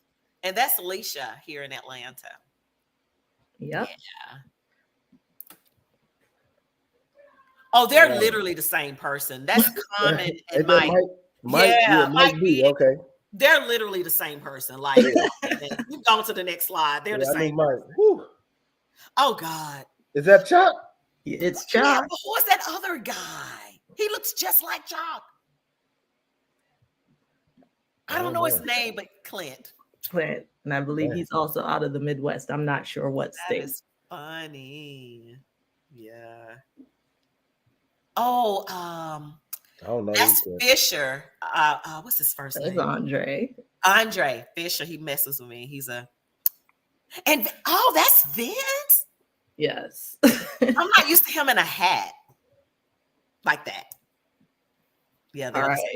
So I put this in here because people constantly tell me that I look like these individuals and have actually had conversations of mix-ups. And I'm like, I don't look like any of them. So please tell me, do I look like any of them? Belinda, myself, and Sakinia.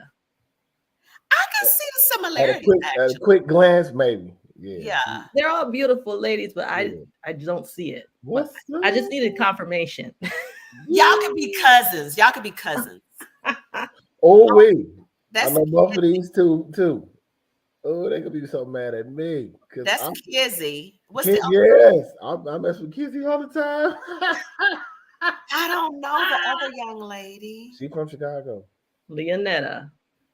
Oh, wow. Now they say everybody has a twin. Yeah. Yes. Oh, God, yeah. That looks like Myron and his daddy.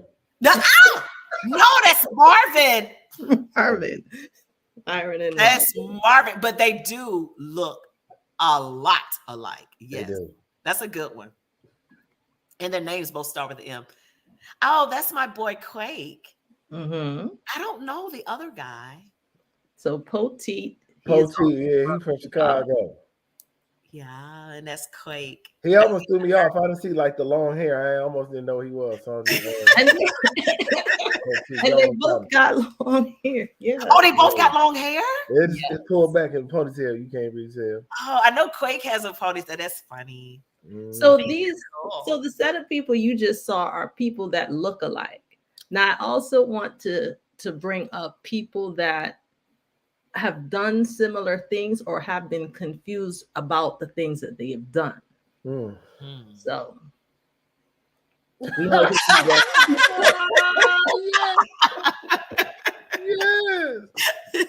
Boy, yeah, I key with that no dusty ass set. That's how you with it. We just went into that full time. That is so funny. That is funny, yo.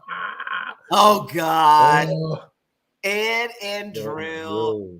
And I think because they have from my exposure, they started competing and learning at about the same time when people started recognizing them on the contest stage. Yeah. So a lot of times people don't remember, or new steppers coming in tend to confuse them, especially from back in the day.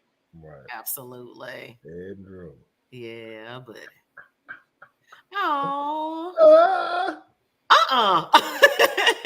Tony and Dre. So this one, and I'm gonna say this is from the perspective I've been exposed to. Both have contributed greatly to the spread and initiation of New School and what it is today. Tony definitely provided a place for a lot of individuals who were in Chicago learning to dance. We talk about the basement all the time. He's competed, he's written a book, but he is dubbed by some of the older folks as the godfather of stepping. But I think sometimes the younger folks who know more about Dre, because Tony now is residing in California, even though he's originally from Chicago. Dre has definitely been the face on flyers at a lot of events over the years. So the newer steppers know him more. He made Spins and Turns famous. He also, started a big wave of instruction. He, with Dre and Company, definitely showed what being a great instructor with a great following in person could be like. Yeah. So definitely two profound efforts and impacts on New School, but just in different regards. Absolutely. Tony Dow, Dre. Goat work. Yeah. Yeah. So Tika and Maurice both have had winning streaks in the world's largest. Yes. Maurice has won a Masters. He doesn't really compete anymore. He made an appearance last year. but Tick is still competing, and but both individuals that, just like people look at someone like Drew now as the person to beat. These were some of the individuals that were people to beat back in the day, and even now today, Tick.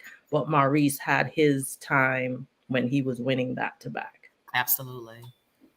And we're so blessed to have Maurice here in Atlanta now. So that's awesome. For sure. Now, again, people get confused by having the same name. Both of these ladies are in Chicago. Tina, Salsa Tina. Tina Moore. Tina Moore. She actually competed with Maurice and won the Masters. I forgot what year, but always with the legs out. I think her skirts are shorter than mine. Salsa Tina has also competed. She also hosts the Sundays set at Heroes. She's also a part of Red, White, and Smooth. Red, White, and Smooth, baby. Yes. And then Tori and Tori. That's I had to recognize, because Tori actually, Tori on the right put up a post about this the other day, that don't confuse him with Tori, but again, funny. Man and woman. So different accolades there. Oh, yes. Miss Mary and Black Mary. Both women that have made significant contributions in the stepping community. Black Mary has definitely been a legend, recognized at the Silhouette of Stilettos by Charnice, as giving a great groundwork in starting sets and, elevating what the Chicago stepping experience is in Chicago, and also teaching. Miss Mary, love her to death. She is like the heart of Atlanta with her first Saturday set that has been going on for some years now, but also from Chicago. And that's my whole, I just wanted to recognize some of these individuals and to let newer steppers know who they are and what they have brought to the community. That was cool. That was cool. Yeah. That was super cool. Nice. So I do want to, give us a chance to wrap up, because we've been on for quite a bit. But Will, as a father, a new father, what's the importance of passing on stepping or leaving a legacy of stepping for your daughter? I don't know if it's gonna be. We're gonna see how long this thing lasts. If we don't make some changes, I don't think it's gonna be around. Good point. But that's real talk. So, but for her, I haven't even thought that far along. I'm just trying to get myself prepared. She's starting to walk, so. Hey, look, we got the child-proof house. Yeah. I haven't had to put, the little plastic plug things all over the place. I had to move all my glass tables and end tables, because it ain't a bachelor pad now, Jack. It looked like I love it. Look like a daycare now. I done moved all my couches around, and I done hid the end tables because she's pulling up on them. I'm like, girl, you gonna pull his glass up? Oh Lord have mercy, driving me crazy. Yeah. So I haven't, honestly, Sanji, I haven't thought that far along. It would be nice if the dance is still around, because a lot of people still do it. Like I said here earlier, mothers and daughters. Son, I ain't really seen the son and father thing yet. But there's a young lady, what is her name? Denise. She brings her son and now out. He learns he will stop by the 50 and hang out with his mom every now and again. Not often, but every now and again she'll come in with her son. But now her daughter's of age, and her daughter know how to dance too. So sometimes she'll be in there with both of them, and she's in her 50s. It's good to see that the dance is generational, and it passes down, because I know I joke and say that it won't be around, but it will be, because it's intertwined in the fabric of Chicago. Like, it just is. The radio station says it, home of stepping, blah, blah, blah, blah, blah. Go to the skating rings, they step. It's really everywhere. So, but it's kind of cool. So hopefully my daughter will be interested. But if she's not, not gonna force it on her. Yeah, I won't force it on her. Okay. And then Tika, I just want you to know, if you notice, I'm wearing like my brightest blazer today. I am not going to have Tika come up here with Thank you. Hair and her red background and outshine me, but you know, I love color. We shine in our own regards. I love it. I do want to ask you, because it was a topic that you brought up on your show once, where you went for a casting and they told you that your look was going to be, I'm going to say, distracting or, you know, outshine other people. Is the red hair a part of your brand? Because it seems that way. And what did that experience with them saying that, you know, your look wasn't what they were looking to have exposed and be tantamount on their show? What do you have to say on all of that? I know, right? Well, the red hair initially was not a part of the brand. The red hair for me signifies victory and going through some very difficult times. I've talked about it a little bit on the show, and I try not to talk about it a lot because it just kind of puts me in a space. But just real quick, I was in a marriage for 15 years where abuse was there. And during that abuse, it was all about being quiet and not being seen. And this is in my 20s. Like, people ask me, like, you're 20. I don't even remember my 20s. I damn sure wasn't that Freaknik. I was raising kids with a crazy husband. Okay. I digress. But when I got out of that situation, I needed to try to do anything to try to remind myself as to what I had been through and what I had overcome, right? And so for me, of course, red is always a power color. So that's why the color was initially chosen. So when I started doing the show, my hair was not this bright. It was a shade of red. It was like a burgundy. And again, I got to give credit to Cheryl. She was like, I need you to go for it. Because I wanted it to be lighter. And I was like, I don't know. I need you to go for it. So when I did it, it really took on. But I was going to go back. I was going to go. And if you followed me for any length of time, you'll see my hair go from red to blue. I went black. My hair was black. I looked like I was 137 years old. Let me first say that. Black ages me. I don't know about anybody else. Black hair ages me. So I looked really old. So I was like, And so Cheryl was like, no, that red hair needs to be a part of your brand. And I was like, are you sure? So now it's red.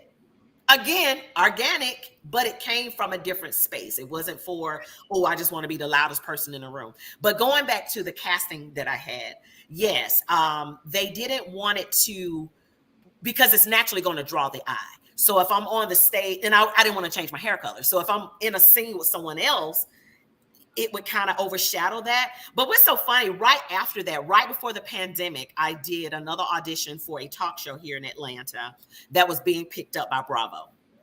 Great opportunity. Got cast, was one of the finalists. It was 3 people on the stage. I'm in there like swimwear. Contract signed, everything. I have 8 shows I need to record. I'm looking for outfits. Girl, you already know what happened. Pandemic. Oh. Damn it. So I almost been famous. I was almost famous. Yeah, so that killed all that. So, but one of the reasons why they chose me was my red hair. Yeah. Wow. So it's a full circle moment. Well, that's awesome to know that experience has turned into something more powerful and driving for you. Yeah. For sure. Thank you. Well, I want to say, and thank you for sharing that, actually, since you don't speak about it often. But both Will and Tika, I want to thank you for being a part of, this new experience for me. I've actually learned a lot from just the conversations here today, but also from watching your journeys individually. I think the reason I even had this show, not just because of what other people have told me, but there was definitely things and nuggets I was looking for in our conversations that I'm already like taking notes and have ideas. But I do want to give you an opportunity to share what you have coming up next, what you want people to know about what you're doing. Will, I want to start with you. Right now, next thing I'll be doing, I believe, is the pajama jammy jam or the pajama party at Red, White, and Smooth. Is the next thing that I have on the calendar. Far as like a no old ass dusty party, I got nothing. Those parties really be random and sporadic. It'd be like when you feel like it. But Red, White, and Smooth should be a good time. Alizane Candles, we gonna touch down. Okay. Absolutely. No mention of Takeover Tuesdays at the Family Den. And then, yeah, you know what? I forgot about it. Yeah, so I'm DJing now every Tuesday at the Family Den. Local hole in the wall. It's a staple. A lot of people in Chicago know it. They done been through here at one point in time. So I appreciate you. Look at you, right on cue. Come on, producer. Man, woman of no talent here. It's just again. We spoke about groundwork. This is actually one of those tools. So me doing a set every Tuesday is just kind of test the water. Who actually really want to come outside every Tuesday? So because a lot of people are like, well, you should do this every Tuesday, and I keep saying we don't have enough folks of a certain age that want to hear this music, that want to come outside. So here's another one of those test things that I drop so I can get information back. It's more like an analytics thing. I'll do it as long as people come out, but I'm not pressed to try to or got high hopes or thinking it's about to be the greatest set of all time. It's really kind of see who's willing to come out and have a good time. So far, we've been having a good turnout. People have been enjoying the vibe, and that's cool. But my marketing brain, you know what I'm saying? I use things, I need numbers. I'm an analytic kind of guy. I'm looking to see who's doing what, who's coming, so I can proceed with my next move. Okay. It's a lot going on. We're trying to fight the good fight out here. Doing your thing and doing your thing. And then Tika, if you want to close us out, what do you have planned? What's going on for you? Well, of course, we have Red, White, and Smooth coming up June 29th through July 2nd, going down in the great city of Columbus, Ohio. Guys, please, you do not want to miss that party. It's going to be a great party.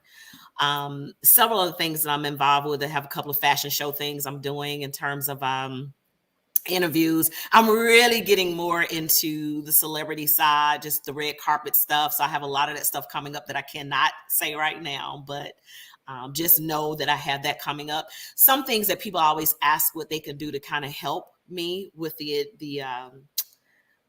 all this stuff with Facebook and then influencer and all that. I will be letting y'all know what you can do to help your girl out. But I do have a lot of good things coming up, and I'm gonna be honest, I just kind of let it kind of happen. I can't tell you I got a show coming up next Tuesday right before the family den party that night. I can't tell you that. You know what I mean? Because I don't know. But just look forward to hearing more from Talking Tea with Tika, with conversations that may rub you a little bit wrong, but they'll be worth it. All right. All right. Well, thank you so much. I appreciate you spending your afternoon with me. I am about to skedaddle and get my step on at today is Sunday. I'll be at the Grand Ballroom and then at Heroes. So thank you so much. And I appreciate your time today. Thanks, Will. Thank you for having us. All right. Bye. Bye. Bye. And yes. All right. Thank you, everyone. I know that it's been a long conversation, but I had fun today. I hope that there are nuggets of information that you could take away from our conversation. And I appreciate you being a part of Talking to the Brand Builders for We the Hypotheorists. Episode 4 will be next month, and we will be talking to some new individuals. Flyers will be coming out. But other than that, thanks for your time today and be good to each other. See ya.